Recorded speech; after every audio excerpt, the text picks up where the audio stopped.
That's a banging intro right there, if I've ever seen one. Welcome into tonight's Hockey Podcast Network live stream watch-along. My name is Richie Suave Flores. I am the host of Sporty with Cori and Richie, alongside my co-host Corey Crenshaw, who will be with me coming up in just a few minutes.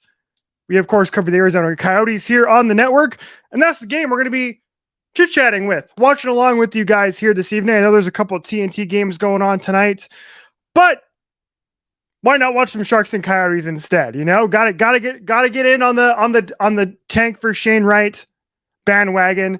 Come and watch the Sharks and Coyotes with us. Or heck, if you want to watch the TNT games and watch me and Corey in the background too, I promise over the next couple hours, it's going to be a lot of fun. So thanks for tuning in, everybody. Thanks for hanging out with us here this evening.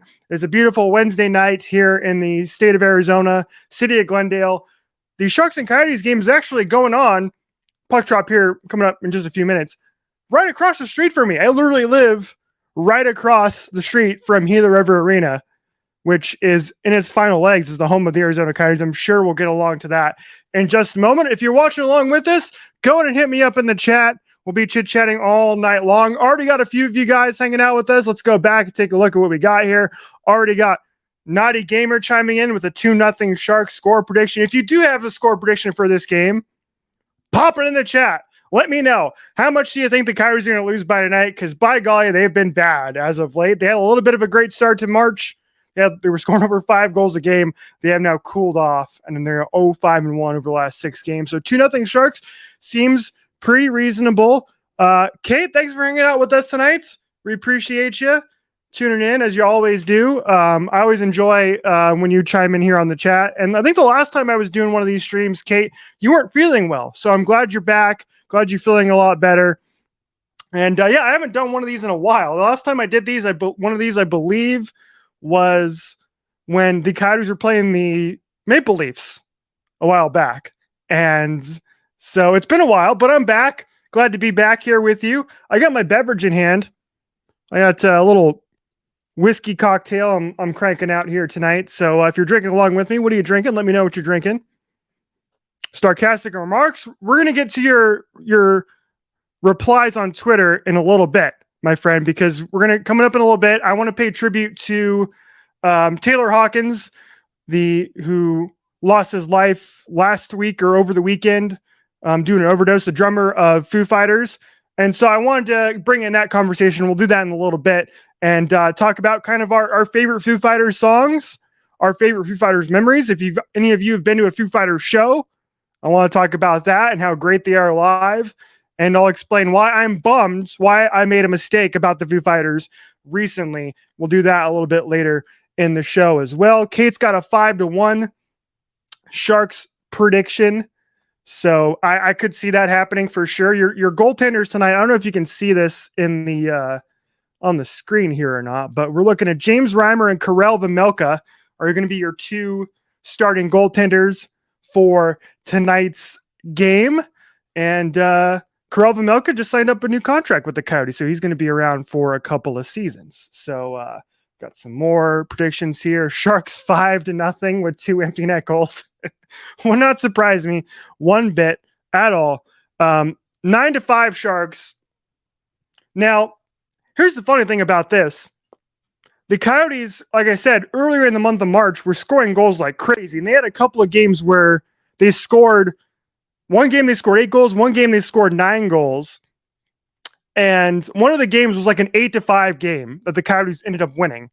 So it wouldn't surprise me if it went 9-5. That would be crazy. It'd be super fun. A super fun game to watch here in the middle of the week to cure all your ails if you're watching a Coyotes game at the end of March when they've now been eliminated from playoff contention too. So it should be a little fun. I see Cori is getting ready here behind the scenes, so I'll bring her in just a second. Thanks for hanging out with us, Kate. Jack Eichel, Jacob, he says, I have the Vegas game on, no sound for me till first is over. That's totally okay. And I saw the Rangers, they were playing the Red Wings earlier. Pretty easy to smoke the Red Wings. The Coyotes did it 9-2 earlier this month. So I know, I think the Red Wings gave up 11 goals a couple nights ago. So, it should be an interesting game tonight. I don't really know what's going to happen here, but I have a feeling the Coyotes probably aren't going to have the greatest time in the world tonight. We are, of course, sponsored by DraftKings. You can use the promo code THPN to sign up with DraftKings if you want to take advantage of a lot of the deals going on over there. And I'm going to see if I can, I'll bring it up in a second. But if you look at the lines as far as DraftKings are concerned tonight, the Sharks are favored. -160 on the money line. Coyotes +140 on the money line. I think there's going to be an upset tonight. The over-under is at 6. And so if you're asking me, as a betting man, if I'm putting down my money at DraftKings, what I'm thinking about doing if I was to put money on this game, I like the Sharks -1.5 in this game. Because, again, the Coyotes have been truly skidding as of late. 0-5-1, haven't been playing well. They've been getting smoked recently. So I'm taking the Sharks -1.5. I think the Sharks win this game by at least 2 goals. And if you're betting the puck line tonight, that gives you +165 odds if the Sharks win by 2 or more goals. So that would probably be my best bet for this evening. If you're betting along with me in this Coyotes and Sharks matchup, we're still awaiting Cori to join me here. She, of course, is my co-host on my podcast, Sporty with Cori and Richie, here on the Hockey Podcast Network. And I'm excited to get her on because I will tell you this much. Trying to do this on my own isn't the greatest, is hard to do because it's just like you just yapping into infinity while people are tuning in. So I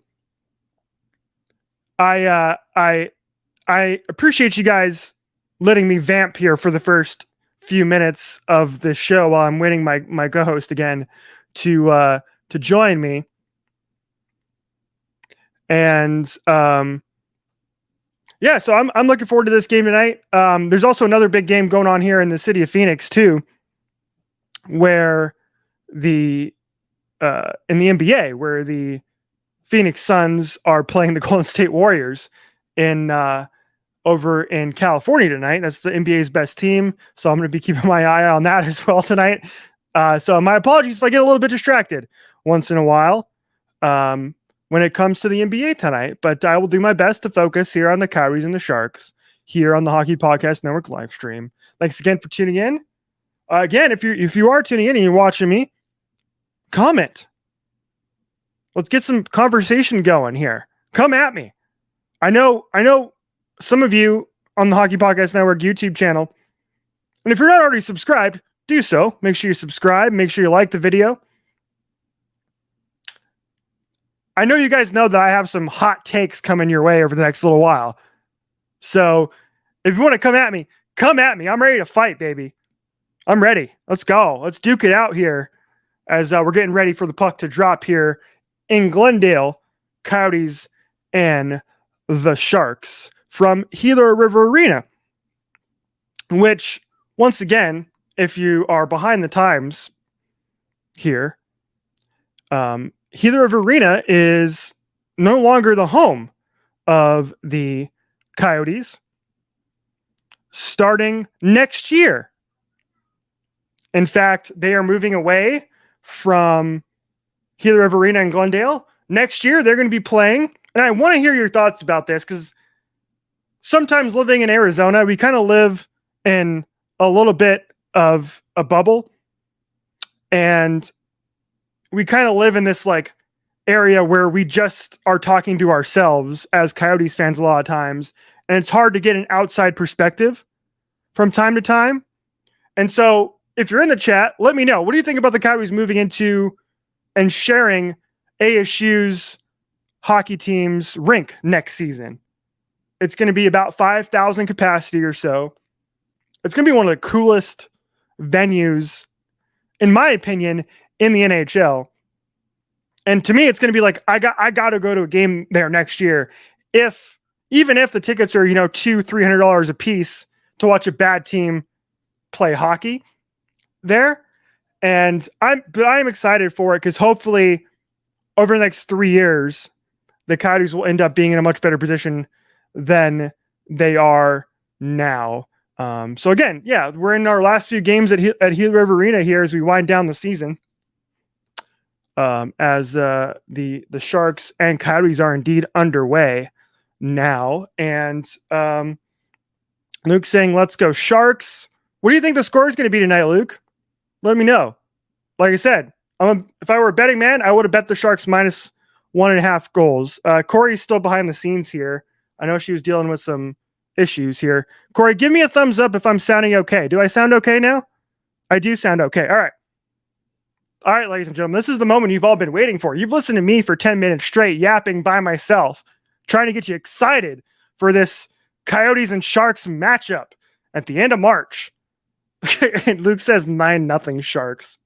God, that'd be fun, wouldn't it? That'd be a lot of fun in the tank for Shane Wright. But you've waited 10 minutes, ladies and gentlemen. Please welcome to the show my co-host, my best friend, Cori Crenshaw is here, ladies and gentlemen. How you doing tonight, Cori? I'm doing good. I am currently,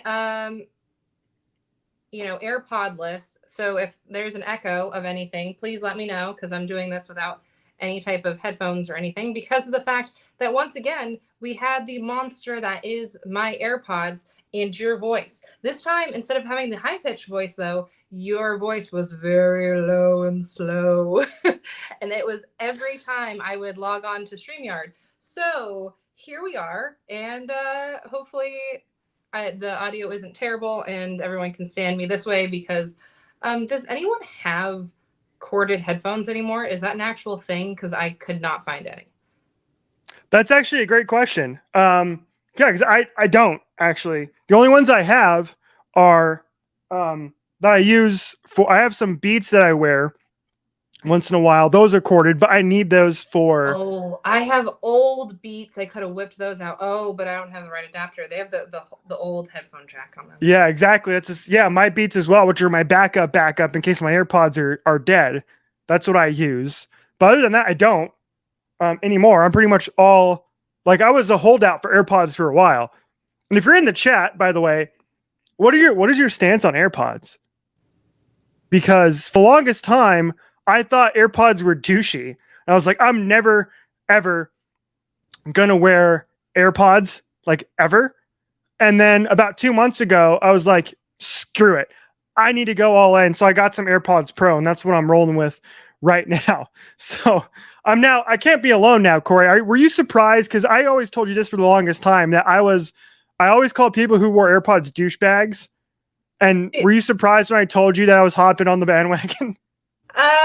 Not really, because it kind of just came to a point where you had to have at least something of that sort, But I think the reason why it came off that way in the beginning was because it was usually wealthier people that had them initially when they first came out, I felt like. And then it slowly started coming into the mass public was getting them. And so it was where they gotten that reputation, not because of what they were, but because of who was wearing them. That's true. Now they're much more prevalent because I think I see pretty much everybody I see now has them. It was like you kind of were explaining. People for the longest time were like, "Oh, they're so expensive. Oh, I don't want to buy them. Oh, they're douchey." And then you kind of are able to get them now at a little bit cheaper price and a lot of good deals on them. And so people wear them all the time, including myself, which I love because, as you know, Cori, I've become, I don't want to say an avid runner, but a pretty consistent runner. And I was like, all right, well, I need to buy some headphones that I can run in that don't feel like I'm like being weighed down by them. And so I was like, all right, cool. I went with the AirPods Pro, and the beautiful thing is they almost never fall out of my ears with the AirPods Pro. So I love them. Yeah, I really like them too. That was actually one of the things that I got a little bit snobby about that. I could have put on Scotty's regular AirPods, but I have gotten so used to the AirPods Pro that I just couldn't get myself to do it. I couldn't get myself to wear AirPods that honestly felt like they were going to fall out of my ears. And it is true. When I had the regular AirPods, and that was when I would be running when I actually did 2 5Ks, I always felt like, and Scotty used to drive me, like he used to get so mad at me because I would touch them to try and like hold them in my ear because like I'm kind of a bouncer when I run. And he would get so mad because I would hit Siri every time. And so we'd be like mid-run and the music would stop because he would have one and I'd have the other one, and he'd be like, this is insanity. I can't deal with this anymore. If you're in the chat, keep popping those comments down. We'll get to them as we roll along here on the stream. No score right now. 0-0, as they say in soccer, between the Sharks and Coyotes early in the first period. We got a comment here that says, go Canucks, go. Big fans of Oliver Ekman-Larsson and Connor Garland. So I can say that about the Canucks. Which I was looking at Oliver Ekman-Larsson's stats recently, Corey. He only has like 4 goals and like 10 assists this year. He has like 15 points. That's it. Yeah, it's it's so funny now that we're at this point. I almost feel like I can't say any more crap about him because of the fact that I feel like me talking crap about him was basically like his exit interview. I basically did his exit interview for him. So I feel guilty doing it anymore, but I'm not surprised. Yeah, Connor Garland, however, from what I understand, is having a good season up there in Vancouver. So, and again, as Coyotes fans, we are big fans of Connor Garland and Oliver Ekman-Larsson, longtime captain here. So, again, no score here in the first period. Got a lot coming up here on the show. Corey, I did tease coming up later. You saw the question I put out on Twitter. I'll probably get to this in the first intermission about your favorite Foo Fighters song. So don't give it away yet. But do you have a song in mind? As soon as I saw it right away, I knew exactly what my answer would be. See, exactly. That's what we want. So we'll get to that in the first period. Again, if you missed that, you can go follow us on Twitter at Cori_Richie Show. And we put out a tweet getting ready for tonight's stream to kind of get some conversation going because Foo Fighters are one of the biggest bands in the world. And they unfortunately lost Taylor Hawkins this past weekend. And so in order to pay tribute to the Foo Fighters, I figured, all right, well, let's talk about the Foo Fighters. Let's honor them. Let's talk about their music. Let's talk about, hey, have you ever been to a Foo Fighters show? How awesome are they? And again, I was teasing prior to when you came on, Corey, that I have a regret regarding the Foo Fighters that I'm going to talk about a little bit later on too, that I'm kicking myself over. And we'll get to that in a little bit too. Yes, sorry. If I'm looking down, everyone, is because I got kicked out of my Bally Sports. So what you see is me attempting to log back into my Bally Sports because I'm on the struggle bus over here, which is every time I attempt to watch Bally Sports. Oh, now that's a good question. Now, anybody tuning in the United States mostly who watches their local team, does anybody else have problems with Bally Sports? Because Corey and I do. All the time. It just told me success, but then it told me that the code expired and I have to put in a new one. But now I have a success thing up, so I have to start all over again. Well, ridiculous. It shouldn't be this hard to watch your local teams, folks. Okay? It shouldn't be. It should not be. Corey and I can't be the only ones that have this problem. Please, anybody in the chat, does anybody else have problems watching their local team like we do in Arizona? Because Sinclair Broadcasting owns a lot of the local affiliates for a lot of professional teams across the United States. And they're all labeled as Bally Sports now. And me and Cori, we both have cut the cord. So because of that, it's hard for us to watch games because now here's James. Hang on. You want to pay for cable for us? that's the thing. I wish if we had cable, we could watch them all the time, but cable's expensive. I guess so is every other streaming property imaginable. But I think Cori and I can attest, and a lot of you too, that just dealing with cable companies is just the worst. And which is the cool thing about cutting the cord and going with like Hulu, in my opinion, is that I don't have a contract. I don't have to deal with them. I can cut them at any time and move on to a different service if I want to. But yeah, so like because we don't have cable, it's tough for us to watch Coyotes, Diamondbacks, and Suns games here locally because of that. And it's frustrating. So that's why Cori's having a lot of issues. I'm not kidding you right now. I clicked on the Coyotes game and it's playing a volleyball game. Wait, really? Yes, I clicked on. Not crazy, I swear to you guys. You guys are gonna get to see more of my room than I bargained for today. See if it does it again. Okay. Coyotes. All right, everyone sees it's Coyotes. Coyotes, yes. Press. If this pops up as the actual Coyotes game, I'm gonna die. San Jose Sharks at Arizona Coyotes, and we are getting women's volleyball. Yeah. Cute. Team Sheila and Team De La Cruz. Oh my gosh. This is fascinating. Fascinating. Oh, sorry about that. There we go. One interesting turn of events we've had so far. So I'm sure you in the chat have a better way of watching this game than Cori and I do at the moment. Because unless, ladies and gentlemen, you want us to do a live stream where we're talking about women's volleyball, which, I mean, that'd be fun because nobody else does it, right, Cori? Like, that'd be like... I played volleyball up until a certain point when I wasn't tall enough.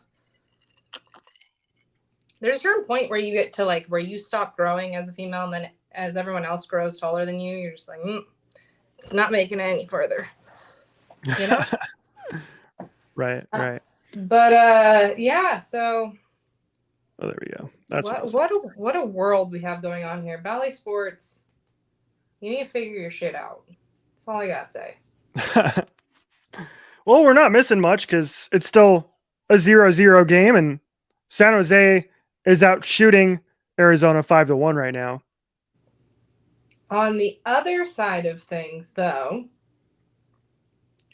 the Suns are currently up 12-2.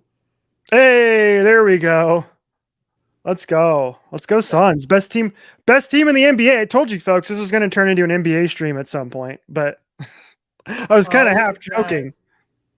Always does. Here in Arizona, it's the one thing that we have going on. So you got to embrace what you can embrace.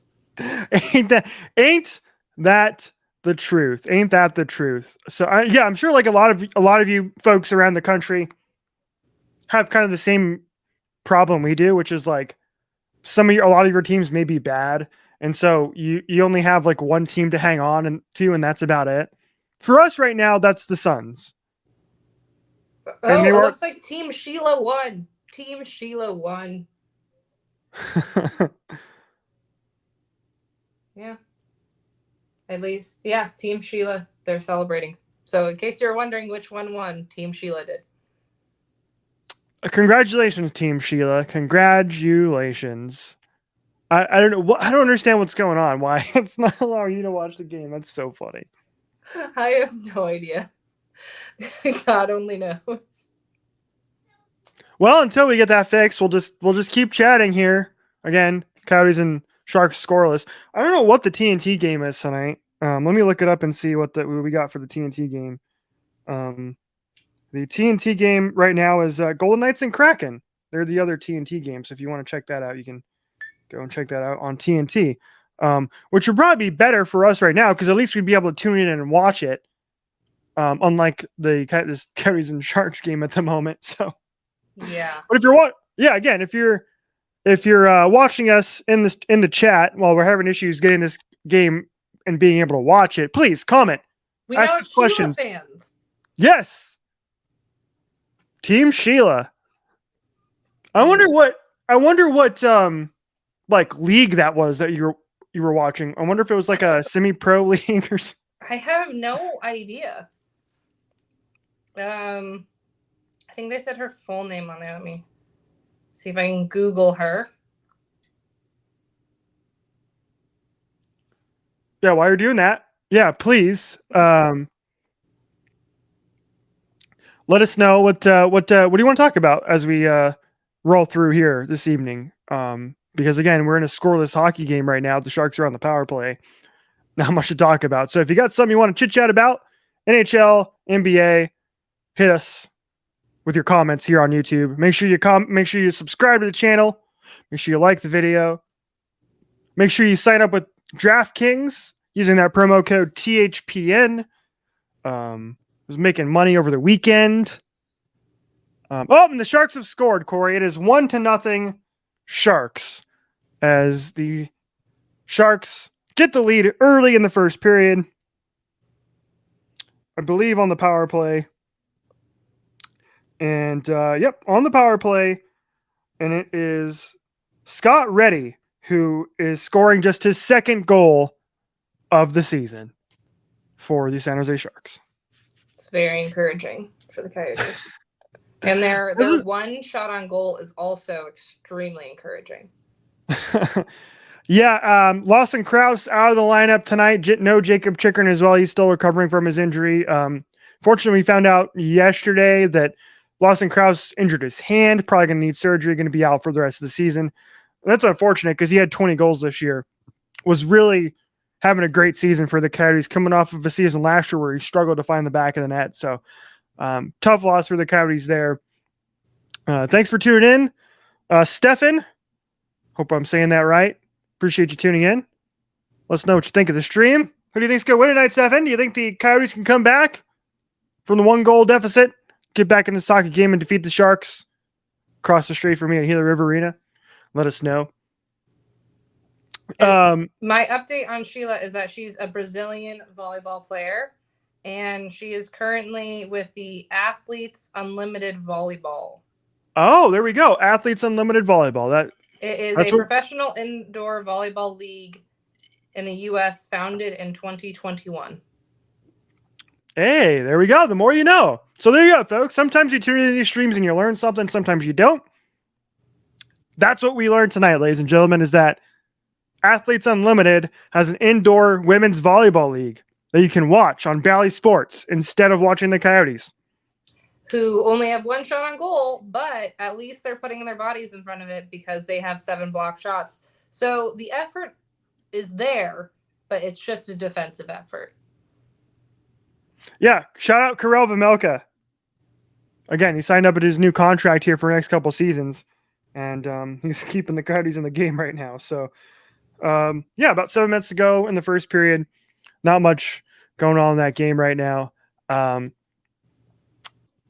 Cori, I do want to, because we haven't done a show as a podcast over the last little bit. I was on vacation over the weekend, Cori. As you know, You were on vacation over the weekend? Yeah. Did you know? I'm shocker. Breaking news. I had no idea. I was gone. I was at a bachelor party in Tahoe. So we haven't had a chance to do a show over the last little while. And in case you're wondering, like, oh, what bachelor party? I was at the bachelor party for Cori's fiance, who, of course, Cori's obviously my best friend, and I'm good friends with her fiance, Scotty, too. We've known each other for a long time. So I was at Scotty's bachelor party this weekend, and the shenanigans were ridiculous. Ridiculous shenanigans. Although, the one thing that didn't happen that Scotty said that they had a big enough group of guys that they had to rent a minivan in order to fit everyone in it. He is very sad that he didn't get a picture of all of you in front of the minivan. Oh my gosh, yes. That would have been epic. There is a picture of the minivan in our group chat. Yeah, you guys just took a picture of the minivan. There's just a random minivan picture in there. I was watching a lot of the videos of mostly everyone like skiing and snowboarding and stuff. because Fern did a bunch of cinematic mode videos, and they're all very good. There's also videos of some of the people in the group and other people just completely eating it, and that's actually the most humorous part of all of it, was just everyone eating it, basically. You know, the funny thing about that is because I was snowboarding, so, and everybody else was skiing for the most part, I was kind of off on my own for most of the day doing my own thing. And there were a couple times where I ate a lot of shit and nobody got it on camera, which I was very happy about. In fact, I think my very last run of the day, I was going down and I was going pretty quick, and I went to go switch from my heels to my toes, and it did not work out too well, and ended up sticking my toes right into the snow, going straight head first into the snow. And I was literally tasting snow for the next like 5 minutes, like spitting it out. Yeah, they may not have gotten it on video, but Sky did come back saying that basically you spent most of your time eating it. So when they went up much higher, you decided to just stay down. That's true. Yeah, because I would do like 2 runs at a time, and by the time those 2 runs were over, like my legs were complete jello. So like I don't know if anybody else here in the chat watching us has gone is a skier or snowboarder, but y'all can attest to it. Like if you're not used to it, like your legs are done by the end of the day, and your knees are done by the end of the day. So I didn't want to overdo it, and so I went like twice each time, and I had to recover a little bit, catch my breath, and then return to the slopes. So yeah, unfortunately it was, but the thing was, like, I haven't touched a snowboard in 7 years. Thanks for tuning in. Soda Pod, everybody, hosted of course by Isha and State of Hoppy. Wait, Richie, look at the screen. Oh, we have a goal. It's 1-1, everybody. Let's go. The Coyotes are back in this, ladies and gentlemen. In the matter of when we were just giving them shit to now, they got 3 shots, and on those 3 shots, one of them actually went in. Props to the Coyotes the goal by Nick Richie, who was taken off the scrap heap by the Coyotes and has 10 goals this season, which is ridiculous. Isha called me an old man. Yes, I felt it. Trust me, on Friday when we were up on the slopes. Luckily, the recovery the next couple of days wasn't too bad, but like on the day of, it was bad. It was really bad. Even though like I consider myself to be in decent shape. Yeah, I agree. I felt old this weekend, that's for sure. But anyway, yeah, congratulations, Coyotes. Tied it up, everybody. Back in it. Nick Richie scores the goal. Thanks again for everybody tuning in and watching us here on the Hockey Podcast Network YouTube channel. If you're just tuning in, hop in the comments. We want to chit-chat with you all night long here as we're watching this Coyotes and Sharks game. My name is Richie Suave Flores. Down below me, that's Cori Crenshaw. We host Sporty with Cori and Richie here on the Hockey Podcast Network. We talk about the Coyotes and other random crap. And when I say other random crap, I mean that. Like, our team's bad, so we have to be creative what we talk about a lot of the times. I mean, we did just get from the Soda Pod, go Yotes. So that's nice because we don't get that very often. So it's nice that someone said it. Makes me feel better. Oh, I see hockey on the TV. It's a commercial, but we might be moving in the right direction. Oh, hallelujah. Corey's finally going to be able to pull the game up. Thank you, Bally. If you're just tuning in, Cori was trying to tune the game on through the Bally Sports app and was watching women's volleyball instead. So yeah, this is an ad for ESPN Plus, but I'm really hoping that this is encouraging that I'm seeing a hockey ad because I'm at least seeing hockey. This has me on the edge of my seat, to be honest, if it's actually going to work this time. Yeah, that's actually the most exciting thing so far. And probably the most exciting thing all night will be whether I can actually watch the game or not. This is how dysfunctional we are. Can't even watch the game. Watch the game. So when people are like complaining about how the Coyotes don't have enough fans and all this stuff, they have enough fans. Bally just screws us out of being able to watch our team.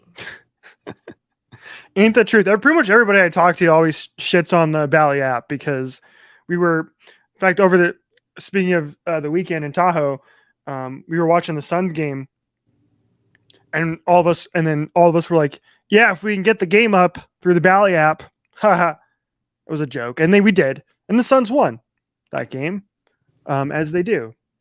We have Coyotes hockey. Yes. Yay. Yes. It only took us the entire first period, ladies and gentlemen, for Cori to finally get the game up. 3:45 left in the first. That's the point we're at. Way to go, Bally. Extra special this time. At least we got it up. That's the important thing. It looks like a nice crew of fans in Gila River tonight, which is nice too. It's nice to see it. And I will say, no matter what people say when it's like, whenever they want to go, oh, well, I'm sure it's a lot of fans from somewhere else. They're still buying tickets and they're still showing up to the game. So the Coyotes reap the rewards of that. So it doesn't really matter. Butts and seats is butts and seats. I agree with you. It all goes to the Coyotes in the end, and that's kind of what's going to happen next year too. Is like people are going to be like, oh, it's going to be all out of state fans coming to watch their team. Probably the case, but we thank you for buying a ticket. It all goes to the same place. Well, and the thing is, when you're in a situation where it's going to be much smaller arena, you're going to have a lot tighter spaces for seats. You're going to have people that are going to be a lot more of the hardcore dedicated fans that are going to be buying those tickets, considering the fact they're probably going to be higher priced. So it's like, why think that it's automatically just going to go to people that are non-Coyotes fans? Because of the fact that they actually will probably sell out Coyotes fans first. And then I guess, if someone wants to make a lot of money off of reselling, probably. But it's not nearly as big as Gila River is. So there's not going to have that much. Of course. See? As soon as I said that, congratulations, we finally got it. Let's go, Yotes. We just got a Sharks to go past it. It's like you're there at the game. We're getting like dueling chants here. Watch, I can do this. Ready? Watch. Let's go, Yotes. Let's go, Sharks. Let's go, Yotes. Let's go, Sharks. I can keep going all night with this. Let's go, Yotes. Let's go, Sharks. Your lack of enthusiasm every time you do the Sharks one kills me. Genuinely kills me. You're welcome. You can't get that anywhere else here on the Hockey Podcast Network YouTube streams. Nobody else has ever done that. I can guarantee you. I'm pretty sure that hasn't been done before. Do it again? Do you want to try it, Cori? Let's see if you can try it. No, I do not have the talent for that. So just at least try it. When I put it up on the screen, you do the chant. Ready? Go. Oh.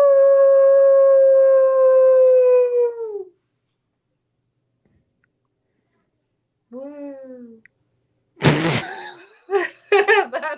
that was my two chants. Oh, that's great. Oh, that's beautiful. Only with the Sporty Nation, ladies and gentlemen, do you get that kind of excitement in a game that's a 1-1. I'll take any excuse to howl.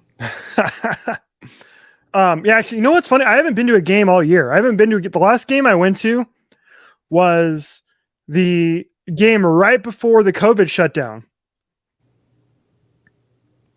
Last Coyotes game I went to, and that's over 2 years ago now.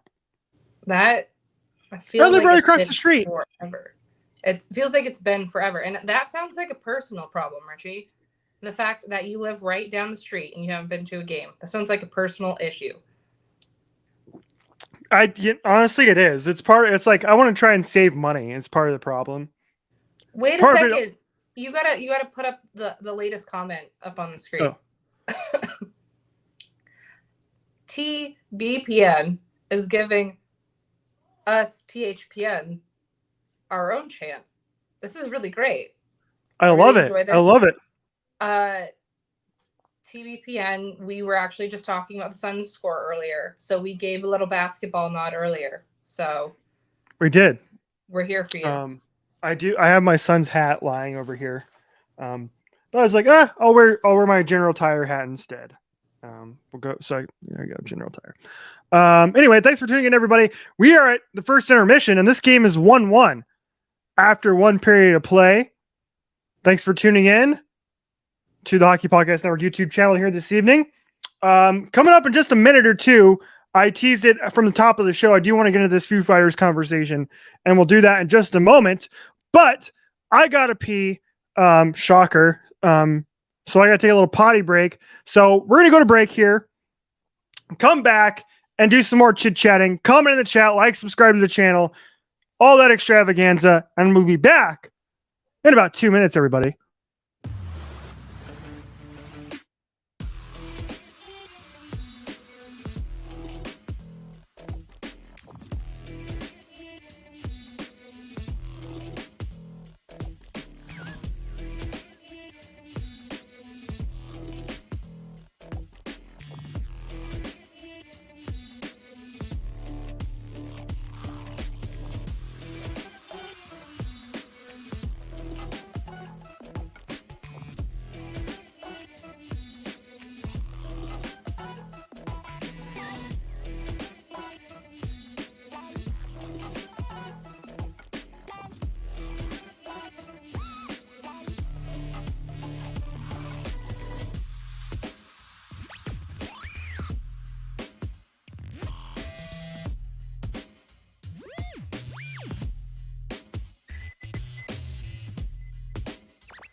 All right, team, time to bet NFL games. Confidence. I'm feeling a parlay with more legs than a spider. So 9 legs? Roll the dice, baby. Indecision? We picked one home favorite. I abstain. You can't abstain. Boring! 6-leg parlay, 2 home dogs, all hitting the over. Boom!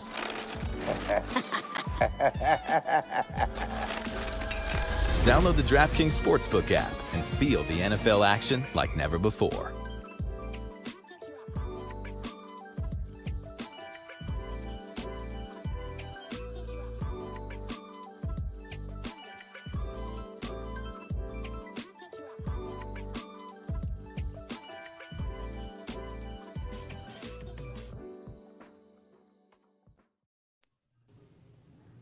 We are back here on the Hockey Podcast Network YouTube channel. Thanks for hanging out with us here this evening. We're watching the San Jose Sharks and the Arizona Coyotes from Gila River Arena. Your score after one period of play, it's 1-1. Coyotes and Sharks. And Cori, I was teasing this early in the show, so let's bring it up here. We're in intermission, so I figure we have a little bit of outside of the world of hockey chit chat here. Really quickly though, we had a comment that I had to bring acknowledgement to. Yeah. That said, here in Philadelphia, it's a win and lose to get tickets. $11 for a front row because barely anyone goes to Flyers games anymore. No one is talking about that. I have not heard anyone talking about that. That's crazy. Yeah. I don't know what the attendance there is, but you're right. I mean, the Coyotes get crapped on for their attendance all the time, but if $11 for front row, that's crazy. That's never happening here in Phoenix. I'll tell you that much. Because if there was, people would show up in droves. Now, they used to do this back in the day. I used to get $25 student tickets, be able to sit on the glass, which was pretty dope. But anyway, yeah, thanks for bringing that up to my attention here. Let's go back through City Life Project. Thanks for checking in. We appreciate you tuning in, guys. Got some music stuff going on their channel. And Ish is a part of the City Lock Project. So if you want to go check out his channel, you can go and subscribe to their channel. Thanks for the donation as well, which if you are watching along with us, you can do that too. And you can donate to the channel if you like, with some super chats, etc., etc. If you feel so inclined, you're liking what you're seeing, not only from us tonight, but on the channel in general, live watch alongs pretty much every day of the week. Got a lot of great hosts doing that. Go ahead and donate to the channel if you can. Let's continue on. Look at some. We have which THPN employee has the best fan cave for a hockey team in your opinion? So are you talking about like a in terms of like memorabilia and stuff like that? That's what I'm guessing? Yeah, I'm thinking he's probably talking about like just all of the like memorabilia and stuff in there. I feel like, to me, my favorite was actually an old host of one of the old hosts of the Blues podcast. He's no longer on the network anymore. But he had like lights and everything going on that was like to complement all of his stuff. I can't think of anyone off the top of my head right now that is still on the network that I'm like, that's definitely them. But he had a really cool one. Yeah, we have a lot of Jersey heads on the network too. Absolutely. Like I know Nate from the Ducks podcast, big into jerseys, got a big collection of jerseys. I know we usually have one of our THPN fans who joins us is a big jersey collector too. I don't see him in the chat here tonight, but here's somebody else who's talking about buying a bunch of jerseys. 1 Jack Eichel, 2 Mark Stone, and a Robin Lehner. That's a lot. That's so much money. If you do you want to donate to Cori Nice Fund so you can buy another jersey? Maybe that's the case. That's what we should do. I have no words. That's funny. That's what we should do. We should we should see what everyone is trying to get me and you in a jersey of. And then whatever they choose, if they like donate enough money for us to buy it, we have to wear it. That's actually a great. Curious. I like that. I like that a lot. And we got Jacob weighing in saying only if it's a VGK jersey. No, I will say I'm a big fan of the Vegas Golden Knights jerseys. They do have good jerseys. I do look good in black and I do look good in gold. So I will accept that. I will too. We're not in the same division anymore, so that's pretty cool. We can deal with that. We can deal with that. We're friendly with the pod on this network. You know, that does. We've had a lot of fun back and forth banter with them. I feel like they would enjoy that. They would enjoy that a lot. I actually have a Vegas Golden Knights shirt lying around in here somewhere. I don't know where it is. It's in my closet. That I bought when I was in Vegas years ago. Like during the Knights' inaugural season, I was in Vegas for SEMA. And I bought a Vegas Golden Knights shirt because I was like, this is cool. I like the logo. I'll buy it. And we got some more comments here. We'll get to the Foo Fighters here in just a second, but we're getting some good comments here. So we want to go through those before we move on to our Foo Fighters extravaganza. Confinity weighing in, saying that the best reverse retro jersey is the Anaheim Ducks jersey. Also saying he likes the Henderson Silver Knights jerseys, which I'm not too familiar with the Henderson Silver Knights jerseys. I do like the logo though. Their logo is pretty dope. Cori and I are very biased on the reverse retro. I would have to argue the Kachina is the best thing there is. I have my reverse retro hat that I like to wear because the jersey was like $300. I was like, hell no, I'm not doing that. But the hat's cool. Cori knows I'm a big hat collector and a big hat guy. Here's just a smattering of all my hats I have. Which actually, and I don't know if you know this, but when I don't have other teams' memorabilia, I'm not a big like jersey head or anything. I actually thought about getting a Kraken jersey just because of the color of the jersey itself and because of like the historic purpose of it.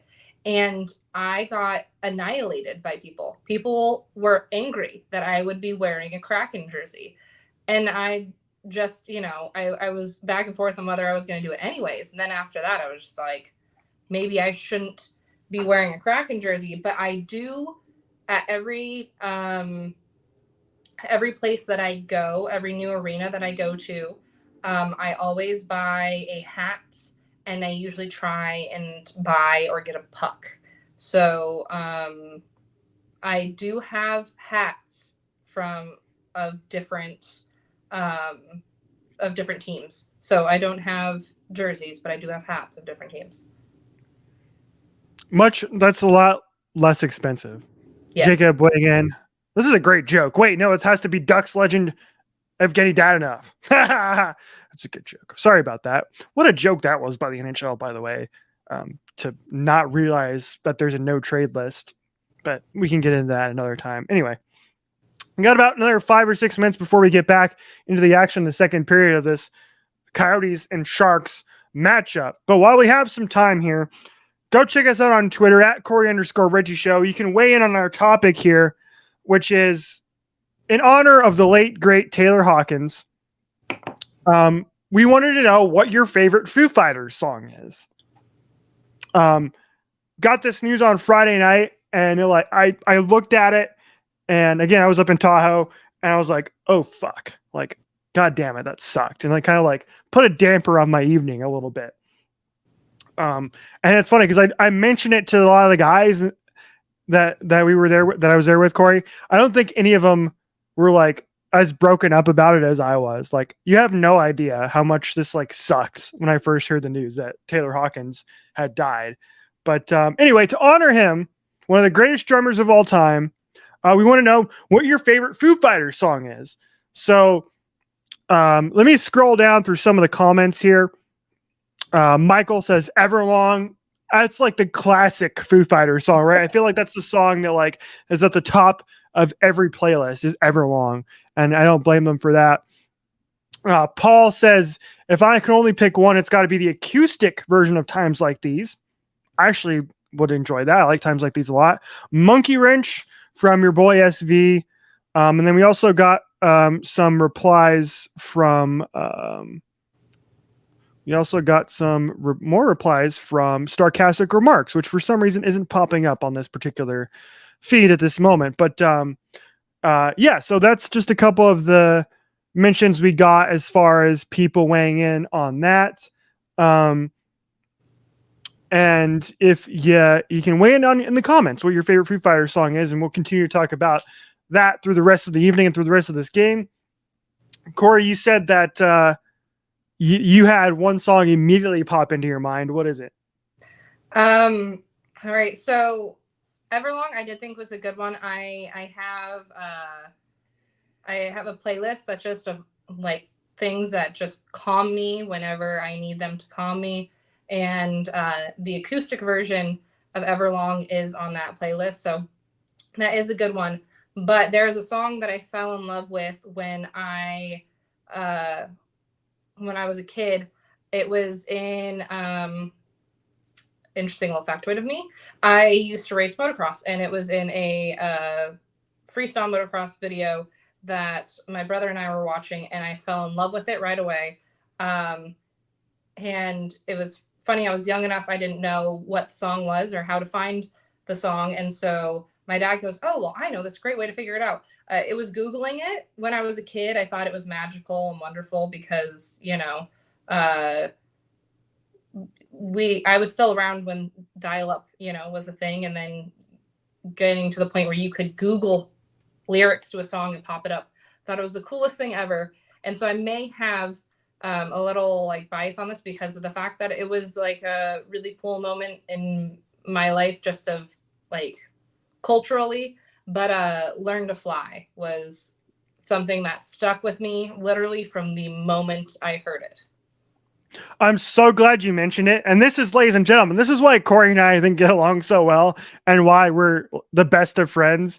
Is I thought the same exact thing when I think of Foo Fighters, the first thing I think of is the music video to Learn to Fly, because it was the first Foo Fighters song that I remember hearing or seeing from them. And I remember the music video so well because it used to play on MTV all the time. And it was the video that was really crazy and really fun of them inside the plane and like dressing up in different costumes. I don't know if that Dave Grohl gif is from Learn to Fly or not. I can't 100% remember, but Learn to Fly for me. I thought it was when I saw it. I remember it. He's like on the beach and he's dressed up as a girl. I remember it, but I don't know 100% for certain, but I thought it was. Yeah, so that's I was listening to Learn to Fly on my playlist today when I was running, and I was like, damn, this song is amazing. But like, it's so, you can't go wrong. Like, there are so many freaking good ones, like My Hero, The Pretender, All My Life, The Pretender live. Incredible. Absolutely incredible. One of my favorite live performances ever. Carter weighing in saying Everlong from the Ducks podcast. He said, I have really fond memories of playing this on Guitar Hero back in the day. Taylor's talent really shines on this song as a drummer. I like to jam to this song and I pretend I even have 1% of the talent he does. R.I.P. Taylor Hawkins. Isha replying, if you're still in the chat, Isha, he mentioned this in the chat a little bit, but he tweeted out from the City Life Project a cover version of a Foo Fighters songs. So go check that out. And again, let us know all night long what your favorite Foo Fighters song is as we're getting ready to get back going here in the second period. James Sorensen says Learn to Fly. I thought it was a little Pink Floyd, Learning to Fly. That's true. Andrew checking in. Thanks for hanging out with us tonight, Andrew. He's asking how the game is so far. Well, funny you asked that, Andrew, because if you're just tuning into the show, Cori could not figure out how to get the game up on Valley Sports Arizona for the longest time. In fact, if you have been watching us since the beginning, you know that instead we were breaking down women's indoor volleyball. And the nice tie-in actually from those comments is My Hero actually gets played at every single Coyotes game, because whenever they do this is what happens when you work for the team and you don't work for the team anymore. What was it? It's like Seats for Our Heroes. Yeah, it was like Seats for Soldiers. Yeah, Seats for Soldiers. Thank you. And they play that song every time. And so there you go. Our Foo Fighters discussion came full circle back into the Coyotes. Exactly. A couple more comments here. Jacob's asking if we know who Polo G is. I got nothing. I have no idea who that is. I have no idea. Assuming it's a rapper. Yeah. I need a suggestion. What is your favorite? What should we start with? That's always my thing. Teach us. And I always it's very informational. I feel like when you ask someone, like if they know an artist, they don't know the artist, and then when you give that person what your favorite song is very informational about what your taste in music is. It just is, because there's always a certain vibe within a certain artist that is according to what your vibe is. You know, it's a fact that I've kind of convinced Richie to like Machine Gun Kelly, but he is much more of an alternative person. I'm much more of a punk person, so I tend to lean towards his punk stuff, and he tends to lean towards things that can kind of run in the alternative vein. And it's just, but we still mesh over the same person. Ain't that the truth? And we did get our tickets, everybody, in case you are listen to our show, and you can do that here on the Hockey Podcast Network. We got tickets, everybody. So Cori and I, Cori's fiance Scotty, our friend Kat, we're going to the show later this summer. Very excited about that. There's a couple songs, Cori, right there. Finer Things and Pop Out from Polo G. I'm not a big rap fan, but hey, check it out. Who knows? Maybe I'll like it. You never know. Shout out to Jacob, by the way, who is an MGK fan, ladies and gentlemen. Thank you. We have been having such a hard time finding an intersection between hockey fans and MGK fans. I don't know why it's so difficult. His music is good stuff. Don't understand it. Yeah, I feel like hockey can be a very punk sport. And because it's like it's the little kid among the professional four sports in the United States, right? Where it's kind of it's hockey. I don't really like it. Doesn't really blah, blah, blah, blah. So it's got that little bit of a punk pushback atmosphere among its fans. And so I'm surprised more hockey fans aren't fans of punk music. And it MGK is the sport that you fight in. So yes, exactly. That is true. We have Andrew chiming in saying he likes Bad Bunny.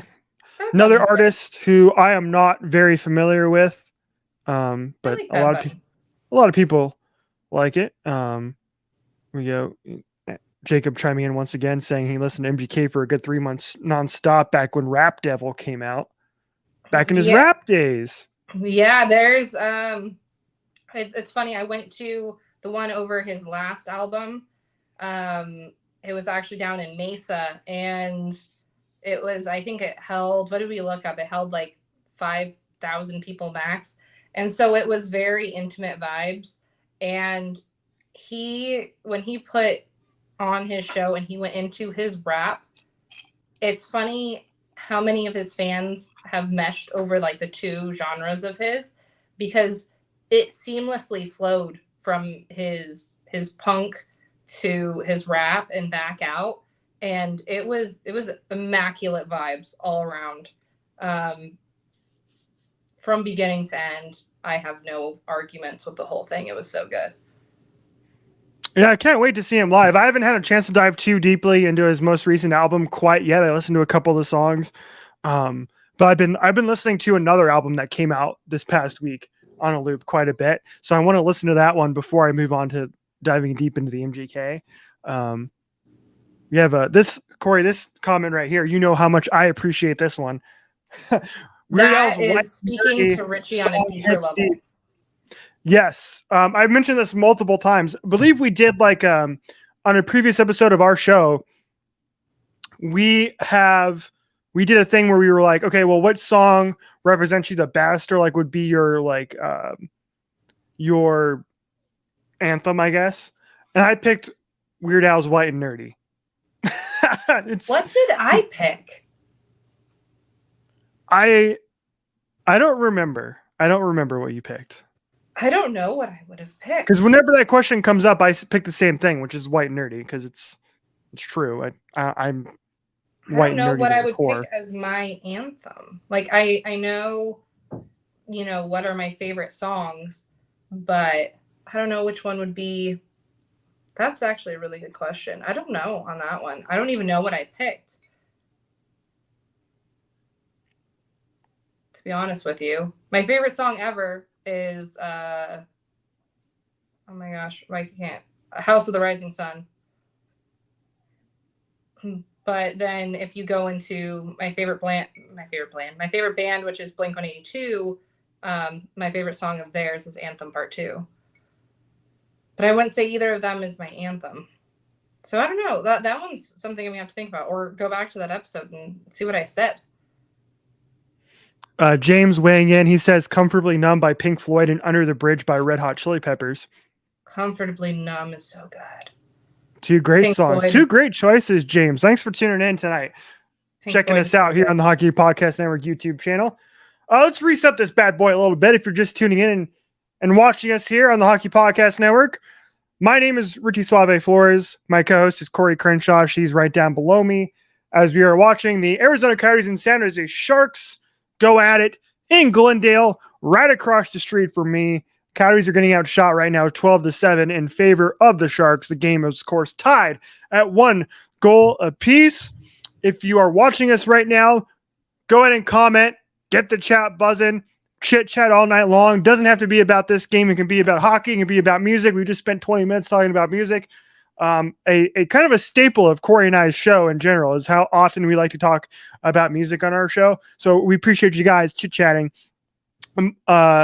are music fans as well, and we're getting that chat going. So if you're watching us and you haven't already subscribed to the channel, go ahead and do that right now. Subscribe, like this video, and also while you're doing that, you can open up DraftKings Sportsbook. And if you haven't already signed up for an account, you can use the promo code THPN when you sign up, and you can get a whole bunch of deals through DraftKings Sportsbook. Kate is back. Thanks for hanging out with us, Kate, tonight. We do appreciate you. She's asking, how do you think the Pens will finish? Now, here's the thing. I don't follow the Eastern Conference all that often. I just do know that the Penguins did demolish the Arizona Coyotes in the last week and a half or so. And it made our friend Singer very, very happy. To which this is an interesting thing. Over all of the years, one of our friends, big Penguins fan, and it's always been an argument with us whenever the Penguins and the Coyotes play each other. This time, because of the fact that the tank is on, it actually was weird because we were all on the same side. We were okay with the fact that the Coyotes were to lose that game, and it actually felt very uncomfortable for the first time ever to be in that situation, to be cheering for the Penguins. So there you go, Kate. For the first time ever, we were actually on the side of the Penguins. Everybody was rooting for the Penguins in that game. Yep. So Confinity has a pop quiz for us saying, what NHL team had bright purple in their jersey? Are you talking about like purple jerseys other than the Coyotes when they wore the reverse retro?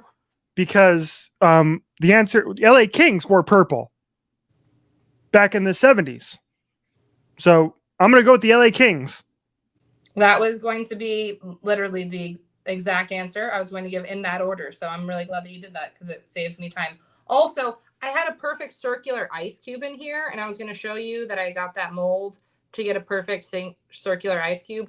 And I got so focused on the fact that I couldn't stream the game properly that I waited till it melted all the way to here. So I'm really sorry, but I did that just for you, Richie, and it failed. Thank you. I appreciate that. You got some whiskey there? Is that what we're going with? Got a little old fashioned? This is an old fashioned, yes. Yes.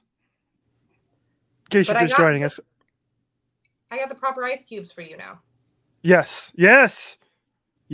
But in case going off the rails here just a tiny bit, diving into a rabbit hole, but I feel like we need to explain ourselves here.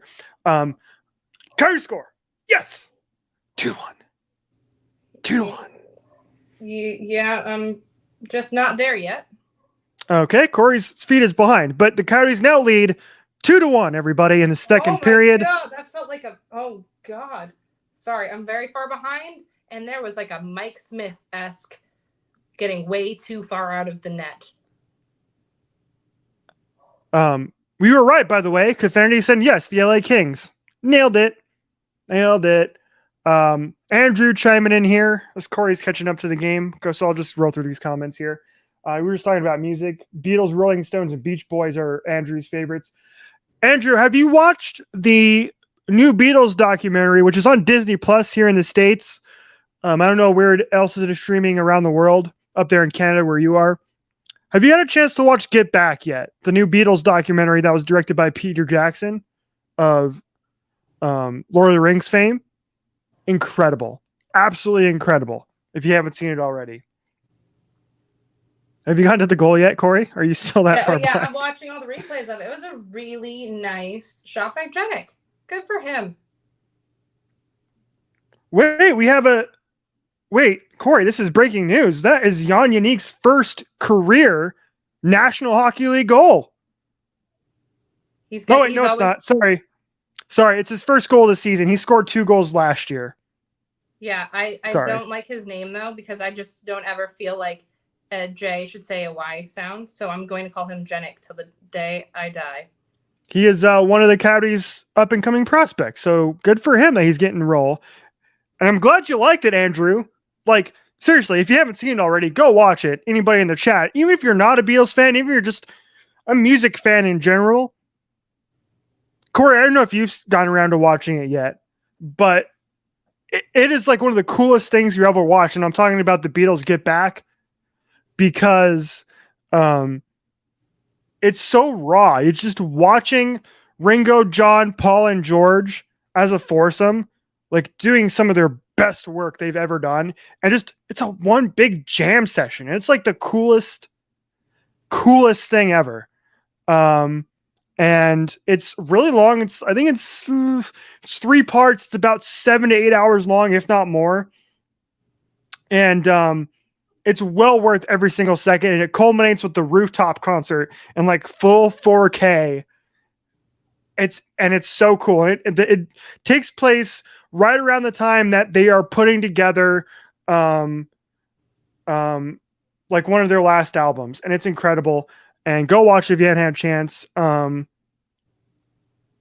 don't know if it's on Disney Plus here in the States. I do not know where it is elsewhere. I don't know where you can find it internationally, but go give it a Google search and find out where it is in your area. Because if you're a Beatles fan or a music fan, you will absolutely love it. I like how you just straight up said that he'll turn this off. Just keep us playing in the background at least. You know? Still keep us somewhere. Hey, I go, if you want to go watch it, I'm not going to be mad if you want to turn us off. Trust me. Like, we're watching the Coyotes and Sharks game, not missing too much. So go watch the Beatles. They're one of the greatest, if not the greatest band of all time. And so you can go watch it instead of us, or leave us on in the background or something. And you can do that. I also saw somebody in the chat here. Let's go back a little bit, that the Flyers were officially eliminated from the playoffs. Is that what I saw? There we go. Yep. From Kate, Flyers just got eliminated. Sorry, Flyers. We are adjacent Flyers fans here on our show because of Keith Yandel. Yeah, I'm a fan of anywhere Keith Yandel is. That is just how it is. I would say it would be the same for Richie with his number one fandom, but considering the fact that he is no longer in the NHL, it's not relevant. Yeah, he's played in the Swiss League, if I'm not mistaken. I think is where Toby Reeder is at the moment, former Coyote. But 2-1, Coyotes lead here in the second period. Thanks for hanging out with us here this evening. Richie and Cori here with you. Got another comment from Jacob here. Chance is the best mascot. Now, please explain to me this. Why is the team named the Golden Knights, but the mascot is a Gila monster? Yeah, I feel like that was a really golden opportunity there, and they blew it. I don't understand. Can you explain that to me? Jacob, please try to explain to us why there is a difference between the name of the team and the actual mascot. I don't disagree with you. Chance seems to be a really great mascot, but I don't understand it. Cori and I do have somewhat of a understanding about this, though, because we have 2 other local teams here whose mascots do not match the name of the team. We have the... Do you want me to go on to the explanation of these? Because that was working in sports. I got to find out the explanation of these. And there's one of them I have to do all the time, which is explain to people why the Suns mascot is the gorilla. The Suns gorilla, one of the greatest mascots in all of sports, if not the greatest. I think he's in the Mascot Hall of Fame. But yes, he is a gorilla for the Phoenix Suns. But yeah, go ahead and explain it. I kind of remember, but I don't remember exactly off the top of my head. So the Phoenix Suns were the first team to come to Arizona. The Coyotes came later, the D-backs came later, and the Cardinals came later.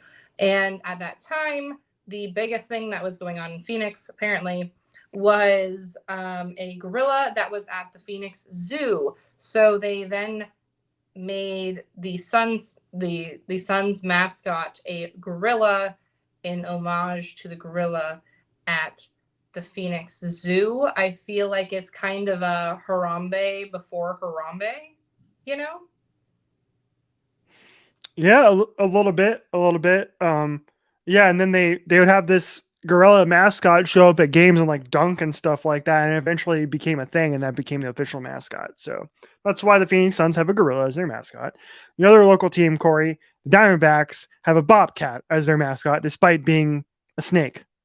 And on that one, I worked for the team for quite a few years. So, and I was actually one of the people who I did game operations, game presentation for a little while, and I was one of the people that was in charge of Baxter for a little bit. And the reason why it is a bobcat is because it used to be called Bank One Ballpark, Bob for short. So Bobcats. So that's why they have D Baxter. And that's a bobcat, is because it used to be Bank One Ballpark. Now Chase Field, because Bank One got bought out by Chase.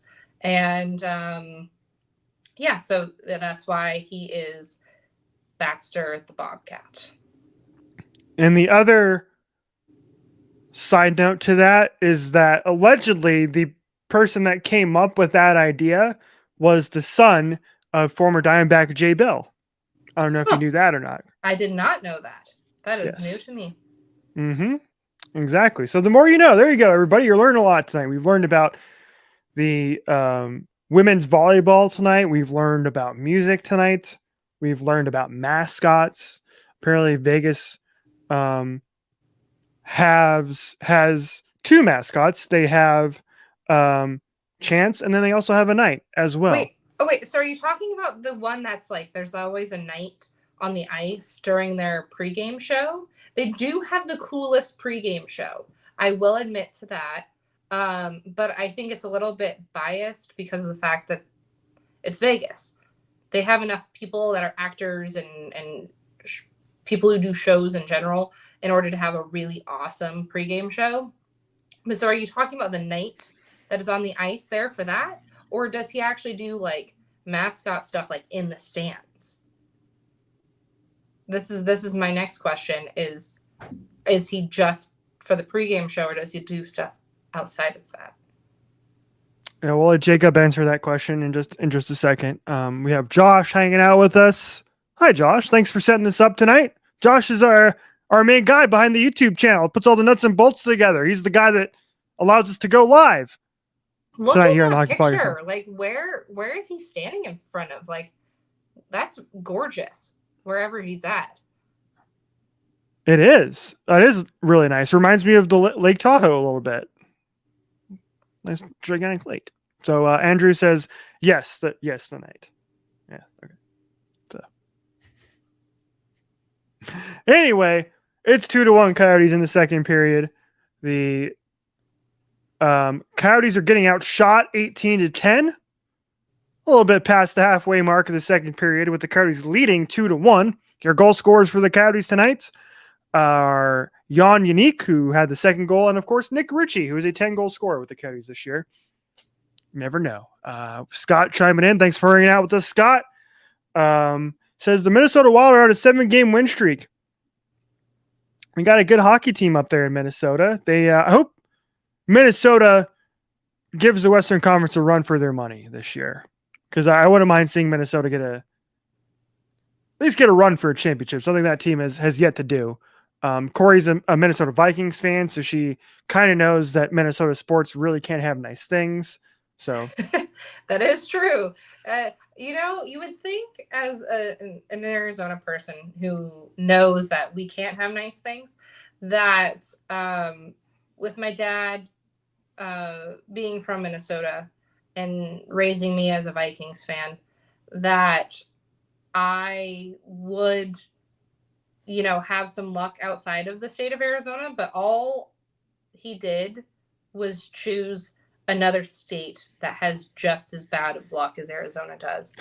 So it's quite awful. I do have a really awesome hat from when I was in Minnesota, though, and I went to a Wild game that says State of Hockey on it. And it's a really dope hat. As I mentioned earlier, I collect hats whenever I go to a new arena. So it is one of my favorite hats. And I wouldn't mind an excuse to wear it. So if they went on a nice run, I would have an excuse to wear it. Yeah, because at some point we're gonna have to like pick our team to bandwagon for the NHL playoffs. Because I try to do that every year and pick a team to root for. Right now, I'm leaning towards a couple different teams, a Western Conference team and an Eastern Conference team. And I'm going to tease that. I'll talk about it later in the show. So you got to stick around and figure out which teams I'm rooting for. Can I just come out and do it? Because if you just put all your best stuff out there, people aren't going to tune in. So there's your tease, ladies and gentlemen, to stick around for the rest of the show. Cori and I will talk through our allegiances for the playoffs, because we know that the Eastern Conference playoffs are all set. We know the 8 teams who are going to be in there, but the Western Conference has a little bit of shuffling still left to do. We do know that the Coyotes are not going to be in it, which also leads me to coming up, I think, at the second intermission, Cori, once this period is done, we will do another Tankathon simulator. And we will see if the Coyotes come out on top in the draft lottery. So we have an answer to the night question you were asking, Cori, which is the night runs around and sometimes hands out warm-up pucks and sticks. Oh, so he does actual like mascot duties. Okay, that's cool. Yeah, exactly. That's a good answer. Good answer. I'm glad they actually caught on to the fact that the Knights should have a night mascot. That's a great, smart thing to do.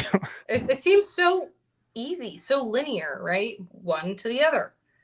But, make things more complicated than it needs to be, I feel like. Quick update for those of you that are basketball fans. I told you I'd be bringing you score updates from the Suns and Warriors game. The Phoenix Suns, the best team in the NBA, have the lead at halftime over the Golden State Warriors. Why did you have to have that really long pause? That was so unnecessary. I did? Yes, they have the lead. And I was like, okay, you made it sound like there was some crazy comeback because they were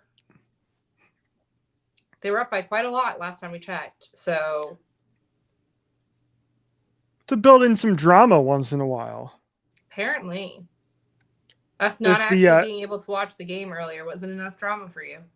Yeah, if the Suns do win tonight, they will tie the franchise record for most wins in a season. So we have the Coyotes, who are having one of the worst seasons in Coyotes history, and you kind of put that up against the Phoenix Suns, who are having one of the best.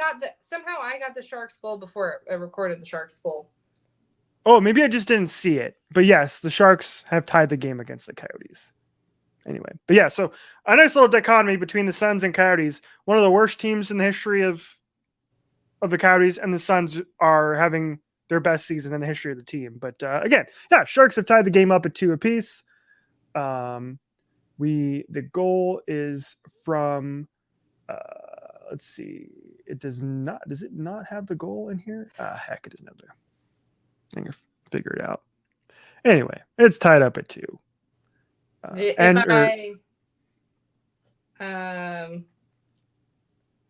I recall correctly from when I was looking at it. Oh, Brent Burns. It was Brent Burns, yes. Brent Burns has tied the game at 2. Jacob says Suns versus Bucks in the finals again. Yeah, it would not surprise me. I would actually really like to see a rematch, because the matchup is a bad matchup for the Suns to face Giannis, and Giannis is a bad matchup for pretty much anybody. But the Suns are a much deeper team this year. They do have they're a little bit bigger team as well, with Bismack Biyombo and JaVale McGee backing up DeAndre Ayton. Whereas last year they were playing Frank Kaminsky as the backup to DeAndre Ayton in the playoffs, and just wasn't working out. But yeah, that would be hella fun to see that again one more time. And like, how can you not like Giannis Antetokounmpo? Yes, he beat the crap out of my Suns in the finals, but damn it, he's the most likable athlete, I think, of all time, to be honest. Like, you can't dislike Giannis Antetokounmpo. I was so happy he won. If anybody was going to beat the Suns, I'm glad it was Giannis. Looks like the Vegas Golden Knights have scored a goal.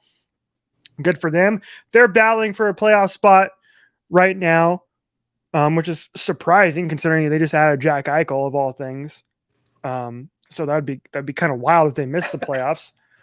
We have Andrew says Golden State is my second favorite team. I don't blame you there. They got a good team down there.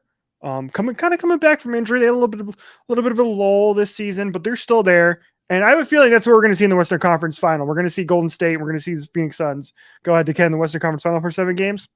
Epic. Going to be epic. Jacob chiming in again says the Suns are the Golden State Warriors of 2022. The Bucks are the Cavs of 2022. Fascinating. That's an interesting idea. So big Jack Eichel fan, huh, Jacob? I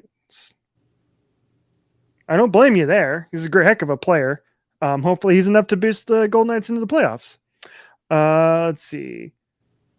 What else we got here? Yeah, 2-2 in the second period here, Cori. I thought there was going to be a goal a little bit ago, but it wouldn't go through.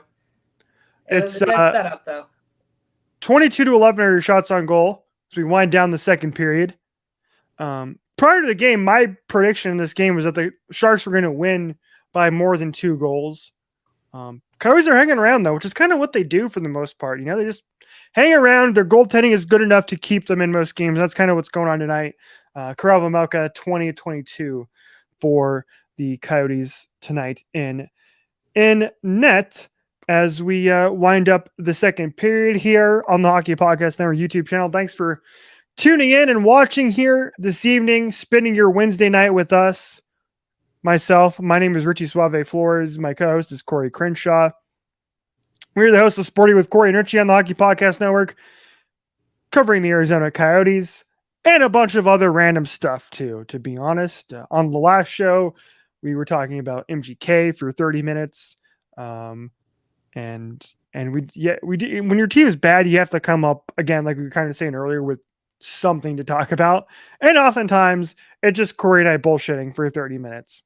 Kind of like what this live stream is tonight, where we're not necessarily breaking down the action on the ice, but we're just chit-chatting for 2.5 hours about whatever comes across our minds. That whatever goal, it may be. Was like inches from crossing the line, and the Sharks were able to save it. Oh, so it was the Coyotes' chance. Oh, it was very close. Very, very close. And they just showed a couple of replays of it. I was kind of irritated because right before they showed the replays, it was literally a turnover, and then that turnover was an icing right after that. And just so that was why if you saw my eyes roll into the back of my head. And the reason why it's almost painful to watch Coyotes games at this point. Just bad choices. And then they showed the replay of that goal that I was saying it was pretty close, and live it looked pretty close. Oh, it was extremely close. It was coming right up on the line when Sharks player was able to get behind their goaltender and be able to save that one. But it was close. And then the Coyotes would have actually taken the lead, which would have been very weird. Every time the Coyotes take a lead this year, it just seems strange. It does, because the tank is on, of course. We want to look at the NHL standings right now. The Coyotes are back where they belong. For a while there, they were actually making a little bit of leeway, where they were up to I think they were as high as even 29th. I think they were even ahead of the Senators at one point, but right now they're back down at 32nd, 45 points in the league.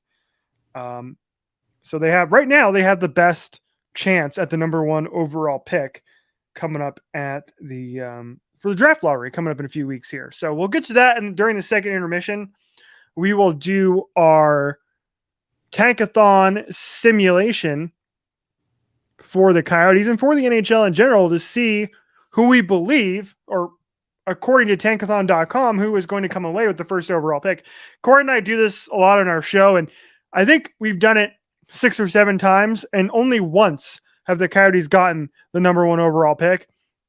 In fact, I think the last time Corey and I were doing this, we were kind of joking that maybe it's better if the Coyotes don't wind up with the best odds to get the number 1 overall pick, because the lottery luck is so shit.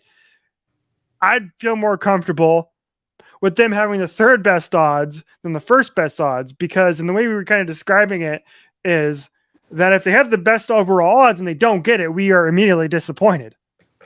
Because But- keep in mind, the closest the Coyotes have ever gotten is 5th. They were third during the Dylan Strome draft. Was that 3rd? Yes.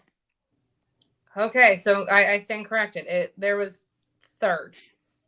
That's when that's during the McDavid tank off, and the Sabres beat out the Coyotes for the best odds.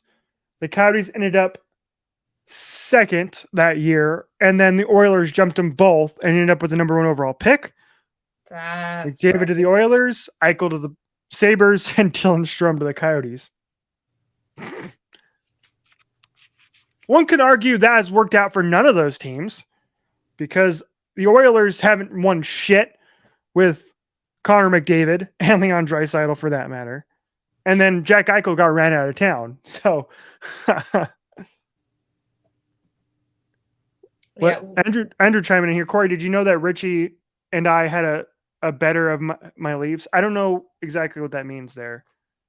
But I do know that the Coyotes did beat the Leafs earlier this season, and then they took them to overtime the last time they played them. So, and that reminds me that yes, indeed, Austin Matthews is going to be a Coyote in 2024. I said that in the last stream, but anyway, I believe have we gotten to intermission yet, Cori? I mean, the game itself, maybe. I am a little bit behind in the stream. There is 30 seconds left. In what I am watching right now. Yeah, and nothing quality is happening. So I don't foresee anything fun happening before the end of this. There was just a stoppage in play with 16.5 left. But it's just looking quite sloppy, to be honest with you. Which is probably the only reason why the Coyotes are still in this game, because it's just been a relatively sloppy game. Yeah, I think we could tell because both of these teams kind of Coyotes obviously eliminated, and the Sharks are kind of out of playoff contention at this moment too. So now that we have wound down and we're at the end of the second period here in this 2-2 hockey game here on this Wednesday night, let's take another break. Maybe get another beverage in us. I have a beer chilling in the fridge, which I think I'm going to go pop open to wind up the show because my whiskey drink is gone. I made my own little concoction before the show. Turned out okay. Maybe a little too, because it's a scotch that I'm drinking, and the scotch was a little too heavy. And so it kind of overpowered everything else I put in the drink. But that's a side note. It's 2-2 after. Go ahead. While we're on break, yeah, you're watching and you're in the comments, comment with your favorite drink or alcohol. I'm really curious about this because this has been a debate of late. Yes, exactly. Your favorite mixed drink or your favorite type of alcohol or spirit. And we'll come back during intermission and we'll talk about that. Once again, I'm Richie. She's Cori. Thanks for hanging out here on the Hockey Podcast Network YouTube channel. We'll be back in just a few minutes, ladies and gentlemen.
All right, team, time to bet NFL games. Confidence. I'm feeling a parlay with more legs than a spider. So 9 legs. Roll the dice, baby. Indecision. We pick one home favorite. I abstain. You can't abstain. Boring! Six-leg parlay, 2 home dogs, all hitting the over. Boom!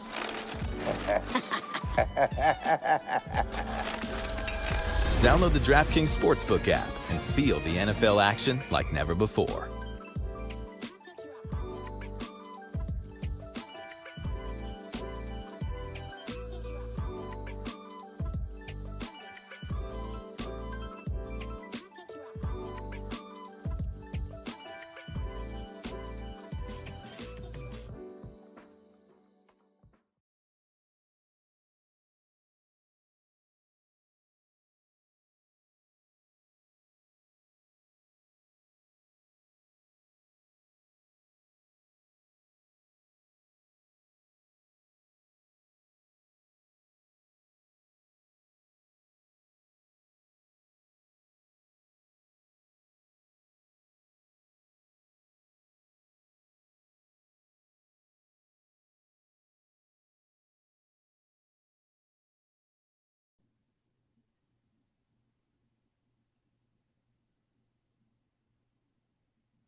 There we go.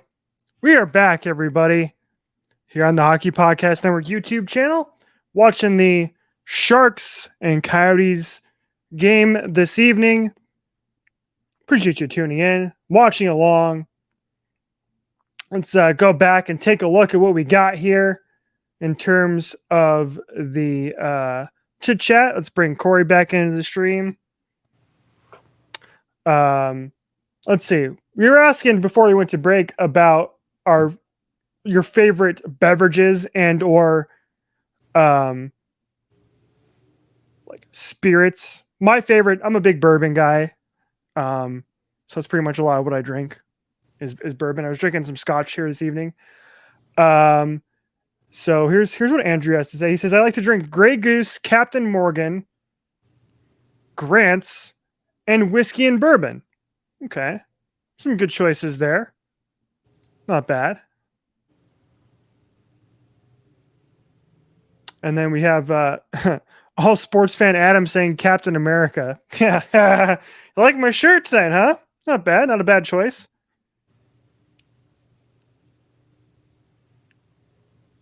Too bad I don't have an Iron Man one. We could have done a full-blown Civil War thing. Oh yeah, that would have been intense. And Cori and I would have had a knockdown, drag out brawl. Except for the fact that I would have your favorite Spider-Man on my team.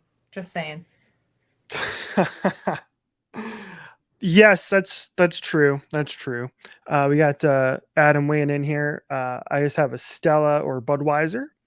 Good choices. I'll drink a Stella once in a while. Right now, I have switched from my whiskey to a beer here.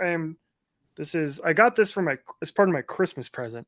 So I'm drinking some Arrogant Bastard Ale here for the third period is what I'm drinking. So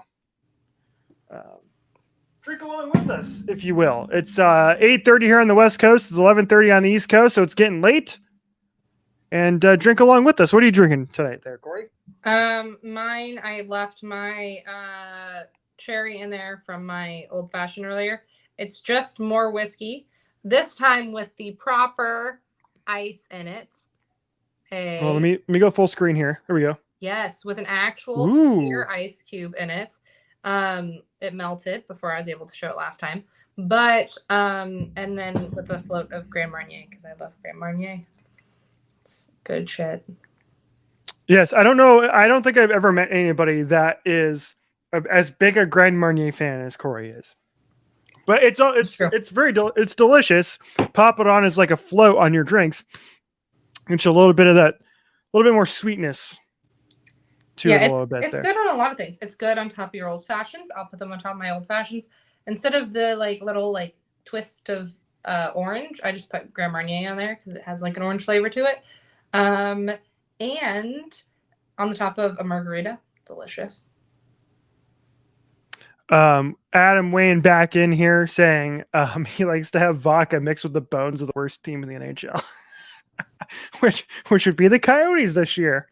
I was gonna say we could probably donate some bones for that. Yeah, we can, because they're leaving Gila River Arena at the end of the year, so we can like go and dig some up for you.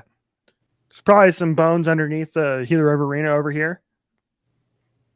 Oh, I'm sure there's going to be a lot of things when it comes to Gila River Arena. The fate of Gila River Arena. It's funny because I almost feel like at this point we have gotten more invested in what has been going on off the ice than what has been going on the ice this year, because what was that? No, nothing. Oh, we've gotten more invested with what has been going on off the ice than what's been going on the ice, because of the fact that the team genuinely sucks. We're looking at players who are coming up in the ranks because that's interesting, but in all reality, this team is not going to even remotely look like this in a few years when this team is going to be good. So there's been so much drama going on off the ice. I feel like that has been everyone's focus at this point. Yeah, exactly. And Cori, you and I were talking about on our show not too long ago, where like there was a meeting amongst the players and the team and the NHLPA about the future of the team and playing at the AHU rink. And they were like, oh, there's this big meeting and there was some disagreement. And we were like, well, most of the team now isn't going to be here next year outside of, 5 or 6 or 7 of the players. And that's about it. And then everybody else who's on expiring contracts is going to be gone. So it's like, well, why are you asking these guys if they're not going to be here next year when the team's going to look so much different? Absolutely. And it's funny because you can get some opinion from veteran players. Like you can get some opinion from Phil Kessel on what his opinion is, being in the league for so long. But I'm surprised he didn't disappear before the trade deadline, So it's obviously he won't be here. There's a lot of these guys that won't be here. There's a lot of them that are playing in the AHL that will see ice time, but on the actual team itself right now, a lot of these guys are just fillers for the time being. And so it's very strange to get opinion from a lot of them because it's all very temporary. And as it is, this team is not a team that we've seen for, we're all very invested in players outside of what this team has actually looked like. And that's why I say it helps when they do have the storylines that they do have. Of course, now that Wedgwood's gone, Wedgwood was a great storyline because of the fact that he was able to pull the Coyotes out of downward slides twice in his time when he's been with the Coyotes, like at separate occasions. So that was a really good storyline for them. And a few others have been really good to try and keep fans invested. But we cover the team and we have a hard time being invested on what's going on in the ice because of how awful that this team is and will be going forward. Yeah, that's why we tend to take a hard left turn, right turn sometimes on our show. Back to the comments. Nick, thanks for popping on the show here for just a moment. Are you liking your Sharks performance tonight? Coming up against Karel Vejmelka, it's 2-2 after the second period of play. So seemingly the Sharks have been the better team for the most part tonight, but they just can't quite get over the hump. So thanks for hanging out with us, Nick. We appreciate you. Good to see Nick again. Love that kid. Nick is the host of the San Jose Sharks podcast here on the network. So we appreciate you hopping on for just a second and join the chat. Before we move on to more conversation here and more chat, I'm going to bring this full screen for just a second. Teased this a minute ago. So let's do it again. This is tankathon.com. This is the 2022 NHL draft lottery simulator.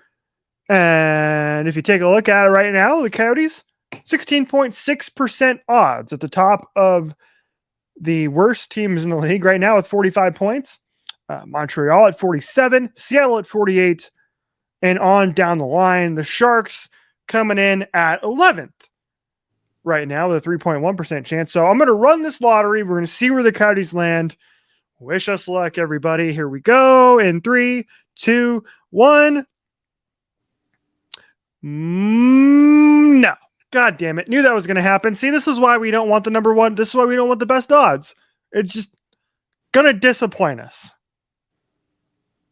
But does it really make a difference, though? That's a Coyotes curse type thing.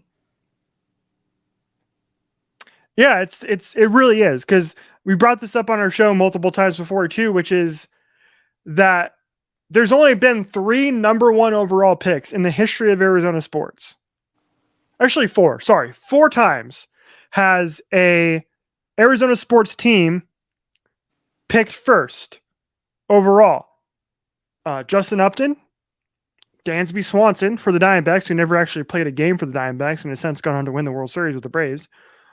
Kyler Murray and DeAndre Ayton. And that's it. Other side of those 4 players, no number 1 overall picks. Will the Coyotes change that this year? We'll find out. According to this simulation, they will not. As Ottawa leaped over them there. But Cori and I, as we talked about on our show too, it's like,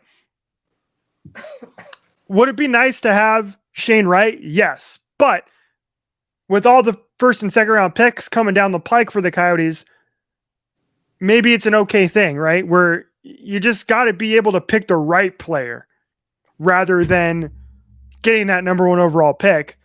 If you hit on enough of these first and second round picks this year, then maybe you're okay not getting a Shane Wright.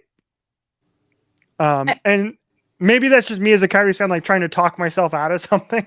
But I mean, this is kind of twofold. One, it's always nice to have a player that's like a franchise player that can bring in the hype and bring in the audience, of course, always. But the Coyotes are in such a gong show PR wise with everything that's going on anyways.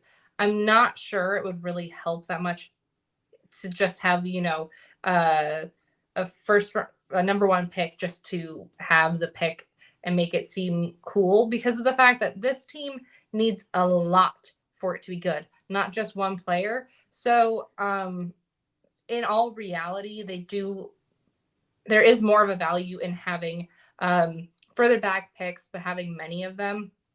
The other thing too is it's funny that you earlier had corrected me on the whole Dylan Strome thing, because of the fact that I hardly even tried to remember any of that, because when he was here, he could not skate. They tried to get his legs under him for so long until he was traded. And that's the thing, is when it comes to all of this, a lot of the time the Coyotes, and given we have a new GM now, so it's a different ball game entirely, but this team, I would lean on the side of having a lot more picks further down than having the number 1 overall. Just my opinion. yes, yeah, especially with Bill Armstrong at the helm. So again, I think there's the chances at you hitting on a few players with as many picks as the Coyotes have is better than just having that number 1 overall pick. Because as we know, that having that number 1 overall pick isn't necessarily a sure thing. So again, we're getting ready for the third period here of the Coyotes and Sharks, but let's go through some of these comments here. Adam says, I didn't know one of the hosts was a Coyotes fan. Both of us are. We exist, Adam. Yeah, we exist. We're around. I tell everyone that we exist on this earth. We are here. There are plenty of us. We know a great community of us. I actually at one point worked for the team, and I know of Coyotes fans that are throughout all of the valley. So and outside of here in the state. So yes, there are Coyotes fans that exist out there. We are not unicorns. We actually are living creatures. Nice to meet you. Andrew, I was asking you, Cori, do you still like the Seattle Kraken, or do you just like their jerseys? I like their jerseys, but I actually do know some people who moved up and worked for the team up there. So I would really like to see them do well in that regard. But I also just I like to see. I know we've got a Vegas fan in here, so not to be too harsh about it. Would have liked for Seattle to do well because of the fact that there is, not all, but there is a lot of Vegas fans that had gotten really cocky over the fact that Vegas did so well right off the bat. It didn't have to deal with the crappy years. And as a Coyotes fan, I would say we have been humbled more times than we deserve.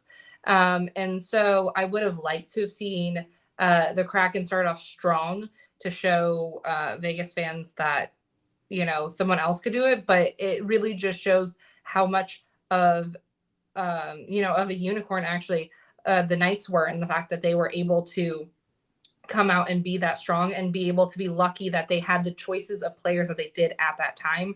I think that's a lot what it boils down to, but I could go into an entire thing on that. But I would like to see them do good, basically, was my long story short here. Me too. The league is better off if teams like that succeed, and we've seen that all across the NHL. Right, when the Sunbelt teams succeed, when your newer teams succeed, that is better for the league. It creates more parity, and the league is better for it. Right. I think the Tampa Bay Lightning succeeding as they have the last couple of years has been great for the league, in my opinion. And the success of the Golden Knights, in my opinion, has been great for the league because that place is sold out every night. It's a happening. It's a place to be. And that's what the NHL needs more of. And same thing with the Kraken too. And hopefully the Coyotes, if they get a new rink built, they'll become the same way. I will say though, I do harbor, you're gonna laugh, Richie, when I bring it up. I do harbor some anger over the fact that the two expansion teams kicked the Coyotes out of the Pacific. I will say I do harbor some anger in that, and the fact, like, you literally take the team who usually is struggling to just stay afloat most of the time, and you kick them out of the Pacific for two expansion teams that are like doomed to just be good and be okay off the bat because they're the new kids on the block, and you throw the Coyotes into a different division. But that I've gone on that rant enough times. You can find it somewhere on the internet. I feel like you do it like every time we come on one of these streams. So yep. There you go. You got your little jab in there. Nick from the Sharks podcast again weighing in, saying the Sharks motto this season has been, if you expect disappointment, you can't be disappointed. So there's that. You know what that reminds me of, Nick? That's being a Phoenix sports fan. Yeah, truly. I became a basketball fan just to watch Arizona win at something. Just saying. I did not know shit about basketball until the Suns started doing well. And then I started to learn just so I could feel some type of victory in my life. Ain't that the truth? I just checked the score of the Suns game. The Suns are losing in the third quarter. But we digress. We digress. Let's catch up on some of these comments here. Adam, if you want to check out the lottery sim stats or do it yourself, tankathon.com. That's the name of the website, and you can run your own sim as much as you want until the Coyotes get the number one overall pick to make you feel better. Or whoever your team may be that's inside the lottery. You can help yourself feel better. Wasn't he the one that says he mixes his drink with the bones of the Coyotes? Yes. I don't think he wants the Coyotes to be number one. Here's a great question here from Faggio, who is asking about who the Coyotes would take if we did fall to second overall. He said, would you select Logan Cooley, Matthew Beniers 2.0, or somebody else. So here's the thing. I haven't really dove in deep into the prospects yet. So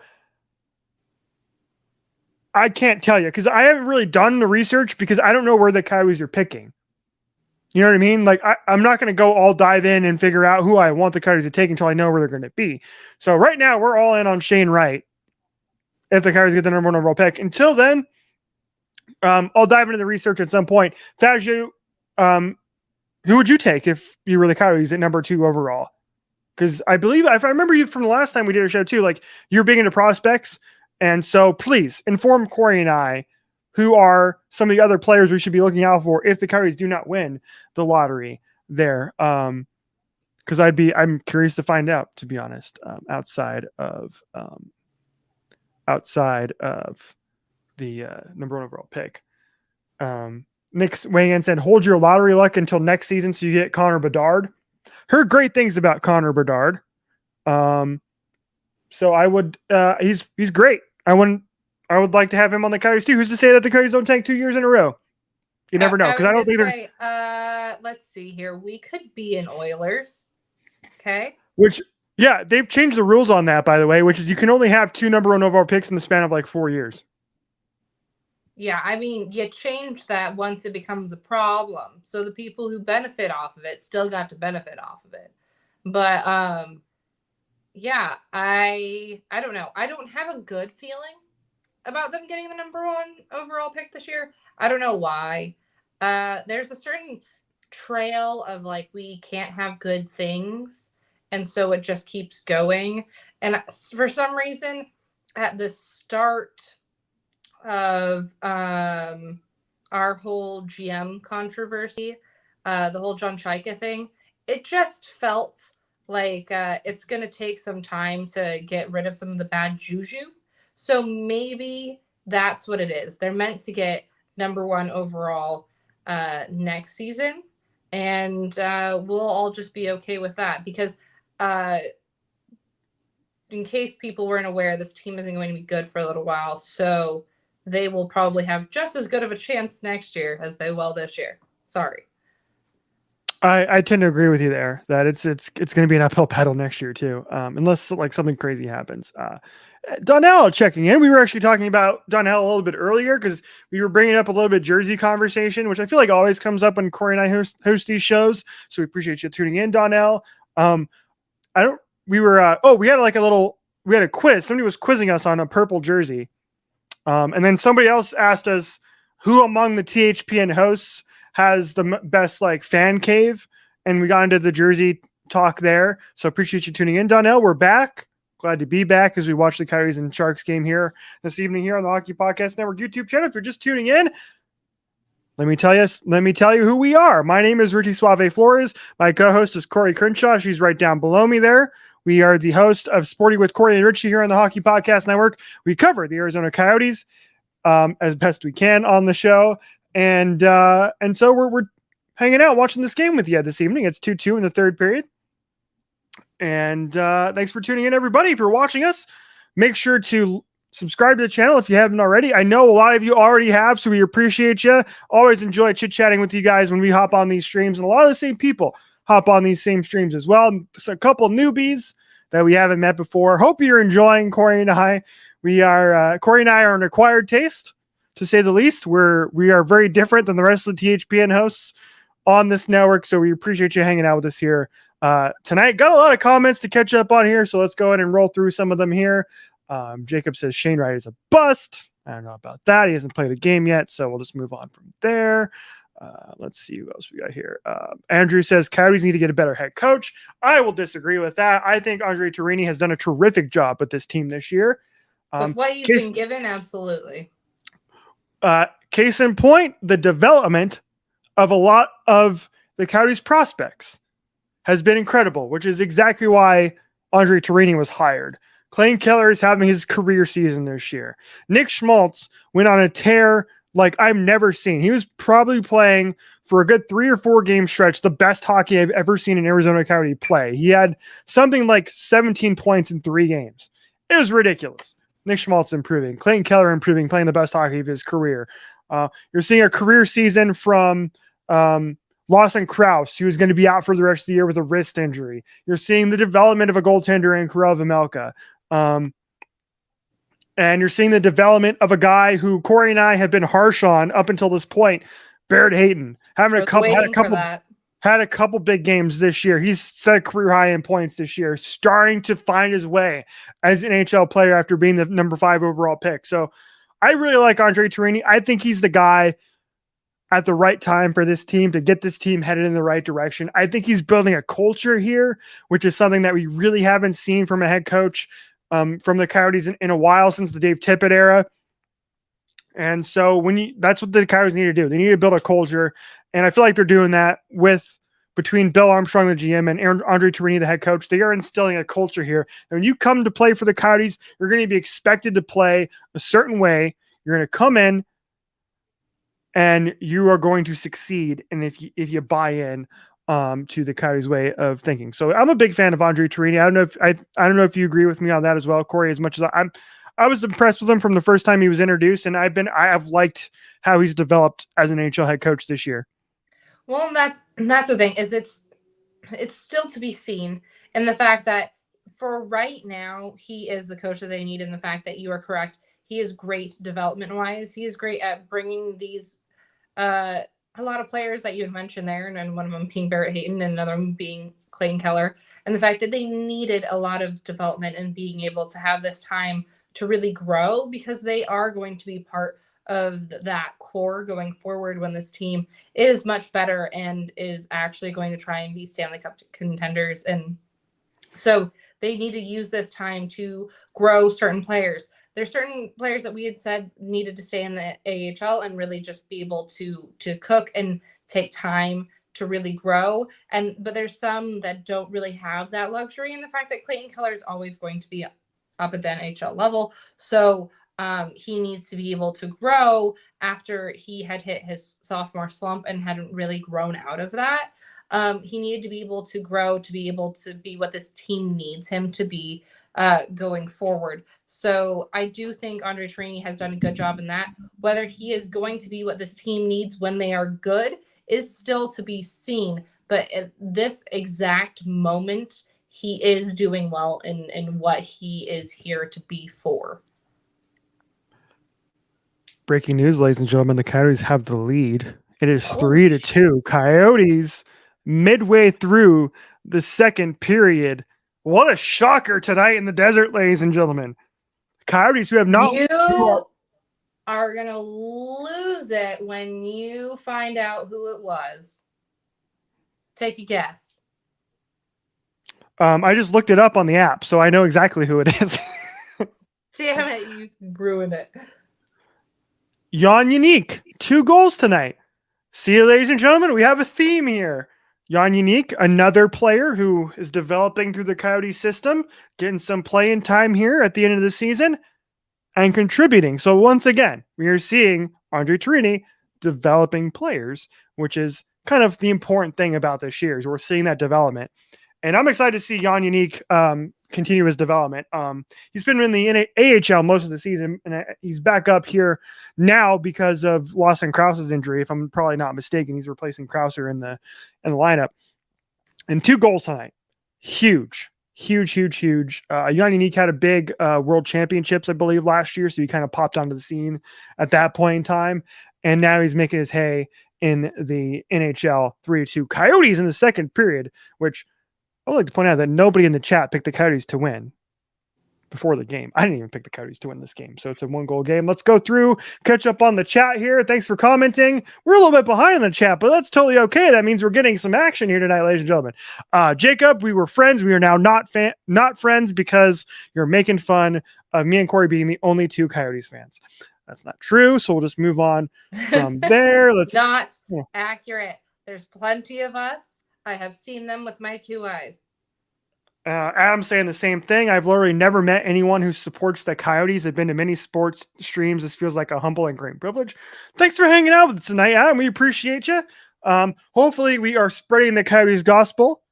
And you are learning a little bit about Arizona hockey, which if you want to know more about Arizona hockey, you can go listen to our podcast. We talk about it a lot on our show, Sporty with Cori and Richie here on the Hockey Podcast Network. And we talk about the growth of the sport here. We talk about the growth of the women's game here. We talk about the growth of ASU hockey here. And that Arizona is truly becoming a hotbed for hockey. Oh, and yeah, Austin Matthews is playing terrific up in Toronto.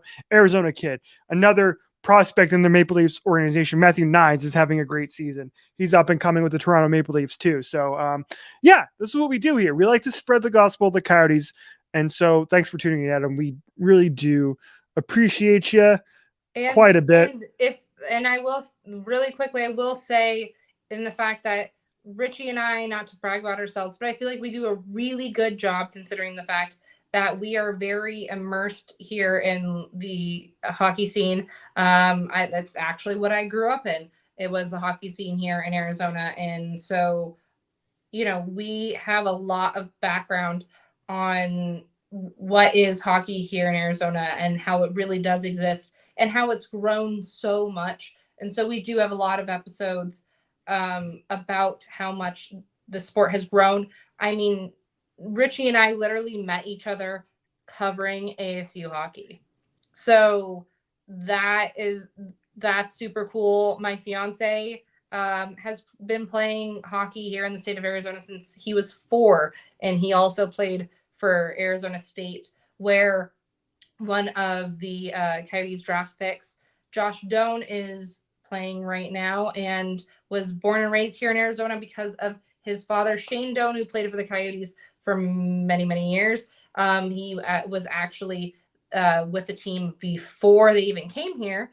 And he decided to stay here, live here, raise his kids here, and also coach his son's team here, along with other NHL players who do the same. So there's a lot of us that are actually in this world. It used to be a much smaller world and has grown to over 10 rinks in the Valley. So I hope you go and listen to some of those episodes where we talk in detail about all of that. Speaking of which, Chanel's asking about, do we remember the late 90s when the Coyotes moved to Arizona for the first time when they were good? Cori and I were very young at the time. Cori's a few years younger than I am. I remember them at the time in the late 90s when Keith Kachuk and Jeremy Roenick, vaguely. I wasn't a hockey fan at that particular time, so I don't really remember tuning in and watching games and being a fan. I didn't become a fan until about a decade later. There you go, 20 years.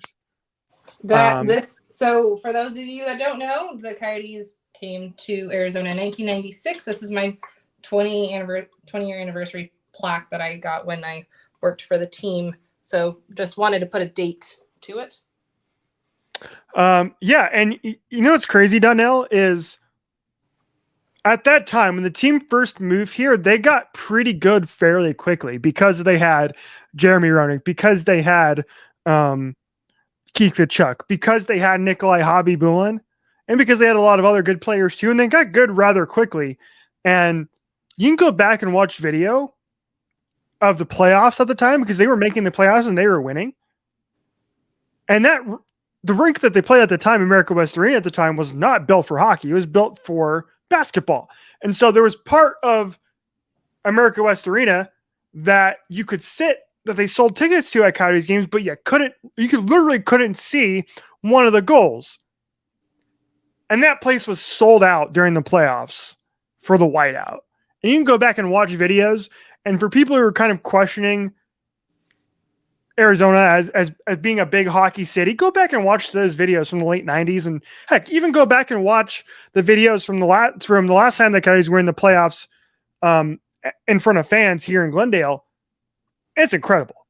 And all you need to know is you watch those videos and you see that there is a fan base here, but they just got to win. Flat out. They just got to win. And those people will end up coming back. And Cori probably has more memories of the Coyotes more so than I do. I like I said, I didn't go to my first game until I was like 18 in like 2009. So I became a hockey fan much later in my life. So I don't really remember those days as fondly as some other fans do. So I was born in 94. So the Coyotes came here when I was 2. So that is actually one of the things that's actually kind of interesting is a lot of times people say how there's so many fans of, different other teams when they're here. And I think a lot of that comes from the fact that a lot of people are moving into the state. Richie and I know at this point we can't even really afford housing in this state, and we were born and raised here. But the people who are born and raised here are our generation and the generation after us are all Arizona fans in the fact that they were born and raised with all the teams. I think a lot of people don't think about that and the fact that a lot of the teams didn't come here until the the late 90s. The Coyotes came in 1996 and the Diamondbacks came in 1998. So it took, obviously people had fans of other things beforehand. Like before the Cardinals were here, my dad was a Vikings fan. I grew up as a Vikings fan and a Cardinals fan because of it. But my first ever game, I was very, very little. I think maybe 4 or 5 years old. And it's very strange. A lot of people, don't really have a ton of memories before the age of 7. But I have a few because I just have this really strange, good memory. And I very, very vividly remember being at my first ever Coyotes game because I was just incredibly enamored by it. And it was on, oddly enough, Thanksgiving Day. My mom was a teacher, and as a present from one of her students, she got tickets to the game, and we basically left Thanksgiving dinner, headed straight over to the arena in downtown there, and watched that game. And it was so cool to me as someone who is in Arizona, and I hadn't even really seen back in the 90s. We had in, I think it was 98. We had one time where it like very lightly snowed here. And that was my closest thing I'd had to anything that was ice or snow. To see people skating on ice and playing hockey and, doing what they did was so enamoring to me. And I was lucky enough to have a friend that I met at a young age in elementary school that really got me into the sport even more. But there is a lot of people that are like me that really got indoctrinated into it at a young age that are my generation. So yes, we do remember those days. And I can say I was working for the team when Shane Doan got inducted into the Hall of Fame. And my boss at the time had allowed me to, because I was working it, and I was supposed to be around all of the people that were being brought down to basically to be part of the ceremony. And he made sure that I had the ability to go and watch that because it was so emotional for me as a Coyotes fan, and how it was like the end of an era, essentially. It was the end of the beginning. And the fact that we all knew that, and it was such an emotional day for that, was actually really cool, because I will always say the people on the East Coast never get to experience that, because that all started way before them. Since it started with us, we got to see the end of the beginning, and kind of very vaguely remember the beginning itself. So there you go. That's a long way of answering your question, Donnell. But thank you for the question, because again, it goes back to kind of some of the comments we've been getting about Coyotes fans in general. That's one of the cool things about doing these shows like this, is we can talk to people who don't live here in Arizona, who are hockey fans, who maybe aren't able to crack the egg that is Arizona hockey. And so for Cori and I to come on and being able to talk to you guys like this and explain our fandom, explain the sport of hockey here in the state is one of my favorite things I do on this channel when we host these shows. And so we appreciate everybody bearing with us and letting us kind of wax poetic about the state of Arizona. Here's the thing. We've been doing this. I kid you not. We appreciate everybody's comments. I'm like 10 minutes behind on comments at the moment. I kid you not. That's how great you guys have been tonight commenting on this show. Continue to do it. We'll try and catch up as best we can as we wind down this game here with the Coyotes in the lead 3-2. My name is Richie Suave Flores. Cori Crenshaw is my co-host here. You're watching us here on the Hockey Podcast Network YouTube channel. Watch along, Coyotes and Sharks. If you want to listen to our podcast, it's called Sporty with Cori and Richie on the Hockey Podcast Network. And you can go and check it out wherever you get your podcast. If you're watching us right now and you haven't done so already, and you're in a state and/or province that allows sports betting, you can download the DraftKings Sportsbook app right now. Use that promo code THPN. Unlocks a bunch of great deals for you. I'd like to dabble in it from time to time. In fact, I have $20 on Kansas to win the national championship in college basketball. I bet them at 7-1 at the beginning of the tournament. I'm liking that odds right now. Let's move on. Continue rolling through these comments. Donnell, one more time with this comment. We have an injury, a Coyotes injury. I'm not sure who yet. Well, shit, that sucks. Keep us updated, Cori. Donnell is asking what our thoughts are about the Will Smith slap on Chris Rock at the Oscars Sunday night. I will tell you, I was on Twitter at that time. I wasn't really watching the Oscars because I was doing some other stuff at the moment, but I was just scrolling through Twitter and the jokes were just so good. The memes were amazing. I don't know what in the world Will Smith was thinking. I originally thought it was fake, Donnell. When I first saw it, I was like, this is totally fake. This is a bit that was constructed to cause some... I have bad news. Uh-oh. Go ahead. It was Clayton Keller, and he's not getting up. Oh, shit. That's not good. He went what? legs first into the boards, and he's down and just laying there. And they're just showing a bunch of really concerned people in the crowd, which is not making me feel any better.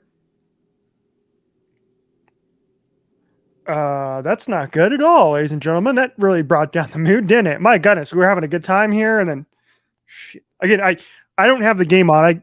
I'm literally unable to watch the game. So Cori's my conduit here. So I haven't seen this particular play yet.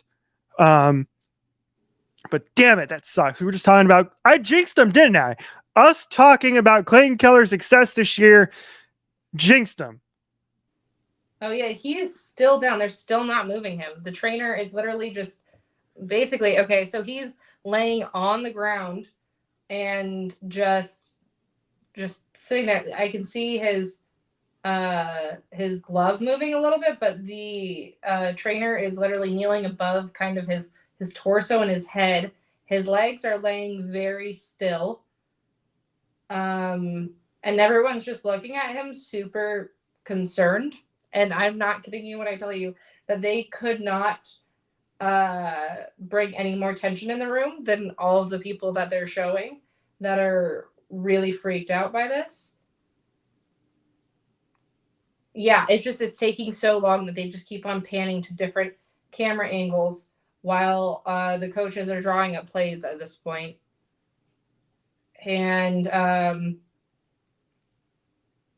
yeah, he's still not moving. They called another trainer out. Ooh, oh boy. And they pulled out the stretcher. Okay, that's not great, folks. That is not cool at all. Well, this game really wasn't all that entertaining or interesting until now, but it just got there. So, damn it, that sucks. Like, Cori and I were talking about Clayton Keller earlier in the show. He's having his best season yet. And to have this happen, it's Phoenix sports luck, ladies and gentlemen. They just cut to commercial. Like, if they had stretcher coming out on the ice and they just cut to commercial. Bright side is they could have thought that there might have been like some type of like spinal injury. And so as a precaution, they didn't want him to move and they are trying to put him on a stretcher. It could be one of those situations. It could be more precautionary, but it was he was not moving at all. Yikes! Yeah, that just took a turn for the worse. I was just scrolling through Twitter and people are kind of saying the same thing, which is like they're bringing out the stretcher. A couple of non-Twitter doctors are speculating on what it might be. I'm not going to do that. That's not my job. I do have a good friend of our show who is an athletic trainer, so I might reach out to her and see what her thoughts are. But at this point in time, just God, man, fingers crossed for Clayton Keller right now. My goodness. Oh, just it sucks, man. It sucks. And this is coming on the heels of Lawson Krause breaking his hand basically and probably gonna have surgery too. So if there's anything else that's in great Coyotes fashion, it's injuries. Ain't that the truth? Phoenix sports in general, too. You can go to the Cardinals and Kyler Murray, right? They were cruising. They were the best team in the NFL there for a bit. Kyler Murray gets hurt. DeAndre Hopkins gets hurt, and they get bounced in the first round of the playoffs, and they play like crap. Or, they're nowhere near their same level. But as we wait word on Clayton Keller, they're putting him on the stretcher now. So that whole commercial break, they still hadn't even put him on the stretcher. They're just now putting him on the stretcher. Yeah, geez, that sucks. Let's kind of roll back through these comments. And we were asking about Will Smith. We'll get back to that in a second. Our both of our minds right now are on the health of Clayton Keller right now, so that's kind of what we want to focus on. So we'll go back to a little bit of the fun stuff in a second, but understanding the situation right now, we're gonna kind of focus in on this game for a second here while we wait word on Clayton Keller. Let's go back to some comments here. Adam saying he's learning a lot about the Coyotes tonight. Heck yeah. Good. Let's go. That's what we hope to do. Exactly. If you want to do more, I saw somewhere that you were following. Did you follow us on Twitter, Adam? I saw a comment that you may have done that. So thank you if you have. If you have not, if anybody in the chat right now hasn't followed us on Twitter, you can do that. It's at Cori_Richie Show. That is our Twitter handle. Go ahead and follow along on Twitter because you can learn more about the Coyotes that way. Let's roll through some of these other comments here. Donnell saying that he got into hockey because of the Mighty Ducks movies in the 90s. A lot of people did, didn't they? I feel like that was actually, you know what's funny? Donnell, that was kind of my introduction to hockey too. I didn't growing up in Arizona in the early 90s. There was no hockey team here. We had the Roadrunners, the Phoenix Roadrunners, the IHL team. He's given two thumbs up as he's being rolled off the ice. Good. Hopefully just a precautionary thing. But not good, folks. Clayton Keller being taken off the ice on a stretcher right now, as the Coyotes are in the lead of this hockey game. But again, man, just God, that freaking sucks. That's never want to see that. For a guy who's having such a great season too,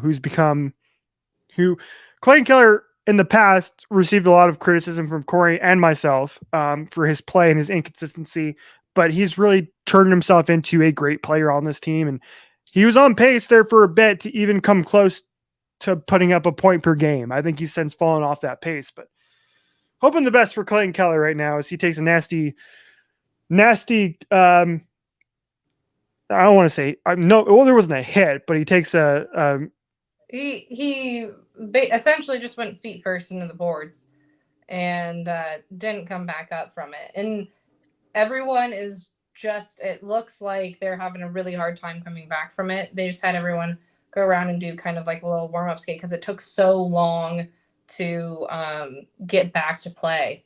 But I think everyone's going to be a little bit off for the rest of this game.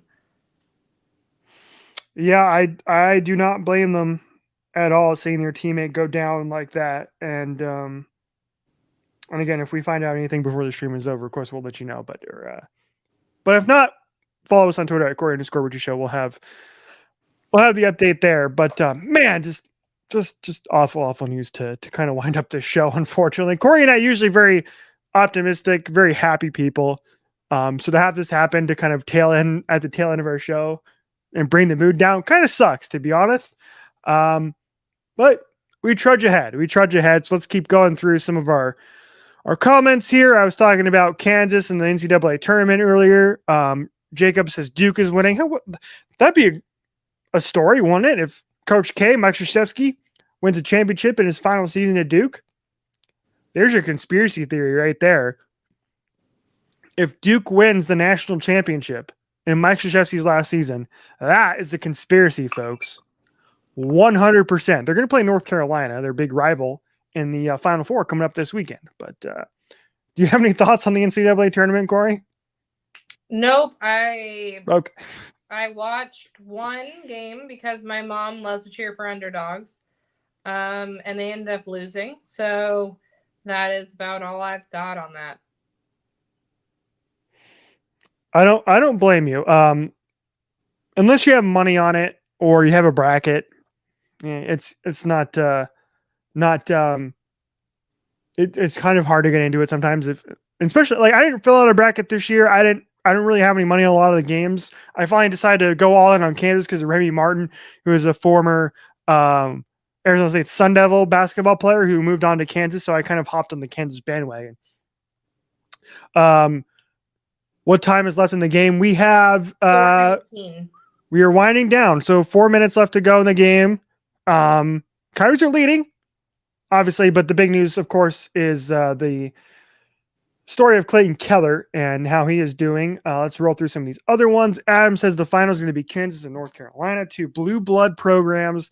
That'd be a great game, wouldn't it? Kansas and North Carolina. Of course, Kansas rooting for Remy Martin.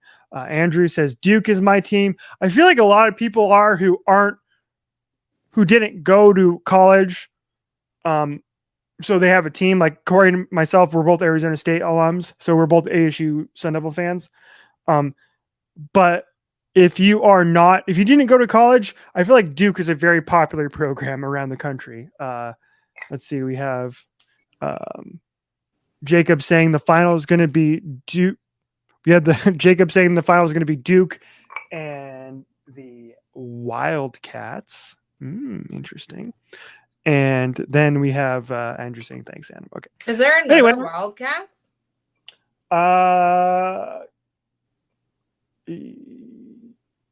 Is there another one outside? Because U of A's out. Because U of A's out. So that's what U of A's out. Is there another Wildcats? Let's find out. Because Kentucky's out. Let's point out that this is the Hockey Podcast Network, so please don't make fun of me for my lack of college basketball knowledge. Oh, Villanova. Oh, okay. Yeah. Duh. I won't even pretend to know. Looks like we have an empty net goal for the Coyotes. It's 4-2 now. Has not happened for me yet. So the Sharks have 40 shots on goal tonight. So what a performance from Karel Vejmelka, ladies and gentlemen. Get to know that name. He's going to be a Coyote for a couple more seasons. He re-signed and extended his contract. 38 saves for Karel Vejmelka tonight. Coyotes have the lead 4-2 late in the third period of this hockey game, which is very surprising to me. Let's roll through. Go ahead. And it was just a regular goal. It wasn't an empty net goal. Oh, it was? Oh, who scored? You'll be happy about this one. You ready for it? Or did you look at Nick Schmaltz? No, I didn't. I'm not. Nick Schmaltz. You think it's Nick Schmaltz? Think about someone else that we were talking about. We're very happy with their development. Oh, Barrett Hayton. Absolutely. Hell yeah. Let's go. Let's freaking go. See, Cori and I were right sometimes, and tonight we were mostly right. I was completely wrong at the beginning of this stream when I said the Coyotes would lose because they're winning right now. 4-2. Barrett Hayton with the goal to put the Coyotes ahead by 2 late in the third period of this game. Let's roll through here. Donnell is asking about the Toronto Maple Leafs reversible jersey. They were dope, actually. I think the all black looked really cool. They look like a stormtroopers, like death stormtroopers, which is really cool. And then the reversible version of it was was super fun too. Like I don't really like Justin Bieber, but like, hey, the NHL needs more personality. And that's what that jersey was. That was adding some personality to a game that desperately needs it. And so I thought the reversible jersey was pretty cool. I don't think I remember it, to be honest with you. The only Maple Leaf one that I remember of recent was the Canadian one in the Olympics, and it drove me insane. Was it anything close to that? Because I will hate it. No, I think these ones they got a lot of crap on the internet. You can look it up. I think they called it Maple Leafs next gen jerseys. Cori is black now. Cori, why are you black? Oh, because I was Googling it. Yeah, I didn't know it would turn me black. Well, the more you know. I don't know where my phone is. This is a good question. Oh, found it. Okay. I'm going to look this up. Okay. They were the Maple Leafs next gen jerseys. Uh-huh.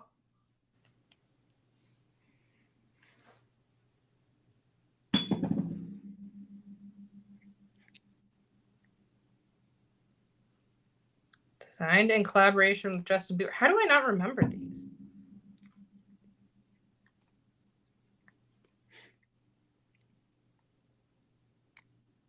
While you digest that, I'm going to keep rolling through some of these here. Let's see here. Oh, not half bad. I don't mind them. That one genuinely looks like in Mario Party, the little stars. You know? Yeah, right. Yeah. Party. That's what that reminds me of. Which is, it has a soft spot for me. It's kind of what I played during COVID was a lot of Mario Party. So, you know, I like it. My high school colors were blue and gold. I can agree with the. All right, let's keep rolling through these comments as the game rolls on. Coyotes get another goal, so it's 5-2 now. This game was 2-2, ladies and gentlemen, entering the third period, and the Coyotes just rolling over the Sharks in the third period to score 3 consecutive goals. And this one was Nick Schmaltz. Hey, let's go. Let's go, Nick Schmaltz, putting it together. Andrew Cori says, you are my inspiration. So you are inspiring somebody tonight. Thank you. Adam saying it was a great win for the Coyotes tonight. Very clinical, a rare win, but one we were all savor. I don't know about we're going to savor it.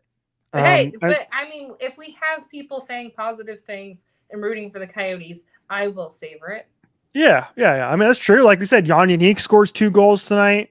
Barrett Hayton scores a goal tonight. So the development continues, which is the good thing. Continue to roll through this. Let's see. Donnell saying, would you like the Coyotes to have an outdoor game? Absolutely. I think it would be badass if they did it. I've seen a lot of people say they should do it at Sun Devil Stadium, which would be my choice because of the way they've redone Sun Devil Stadium now. It's really dope, and it's open air, so you could get with the buttes in the background, and it's more of a desert feel. So if they were to do it, and at some point I think they will, having it at Sun Devil Stadium would be awesome. I've also seen it thrown out there about the possibility of doing an outdoor game in Mexico, which would be really cool and a great way to expand the NHL into Mexico in that way. That would be dope as well. So I hope it happens. It's been talked about multiple times. They've done it in warm weather cities before, in LA and others. So it can happen. We do have Flagstaff. If you were to go up to NAU's stadium there and be able to do one there, because they have an outdoor one, right? No, they don't. They do not. Oh, no, they have the Sky Dome, but because it snows there, like I don't think they have any outdoor facilities there. Oh, they play in the Sky Dome. I've been there for graduations, but I don't know. Okay, never mind. But I was gonna say it's cooler weather up there, and they actually have snow and a lot of that. You know, might be kind of fun, but I would much prefer it to be down here. But yeah, it's our winter is most people's summer, ergo why a lot of people are snowbirds and stay here through the winter. Exactly. So I hope it happens at some point. I know it'll be pretty dope. Let's move on here. We got Faggio weighing back in on some prospects. He says Savoy is underrated. He fell from second to fourth, but he's got a dominant, pure shot, slick hands, and he's got the speed like Nick Ehlers. He's got 78 points in 56 games for the WHL. Probably goes fourth and fifth. So thanks for the update there. Andrew says, do you like Lake Tahoe? I was just there. It was great. It was really cool. When the NHL did the game there last year with Vegas, like that was super cool. I wonder if they'll do more of those though, right? That actually looked out pretty cool at Lake Tahoe. Maybe with fans instead. They did have the issue of the ice melting and them having to do a game like in the middle of the night type of a situation. Oh, that's right. Yeah. Yeah. I mean, even when you guys went there and you went skiing and everything, it was and snowboarding, it was pretty hot. It was warm. I got a picture of a lot of like half naked people on the slopes that were just like partying off to the side. So it's a little bit warmer during the day. Yeah, even I had to strip down. Like I was wearing a couple layers because I was like, oh, it's going to be cold, and it's easier to strip off layers than add them on. So yeah, I had to strip down a little bit when I was rolling on the slopes there. So let's roll through here. Just a couple more comments, and then we'll wrap this bad boy up here. Coyotes get the win, 5-2 against the San Jose Sharks. 3 goals in the third period for the Coyotes.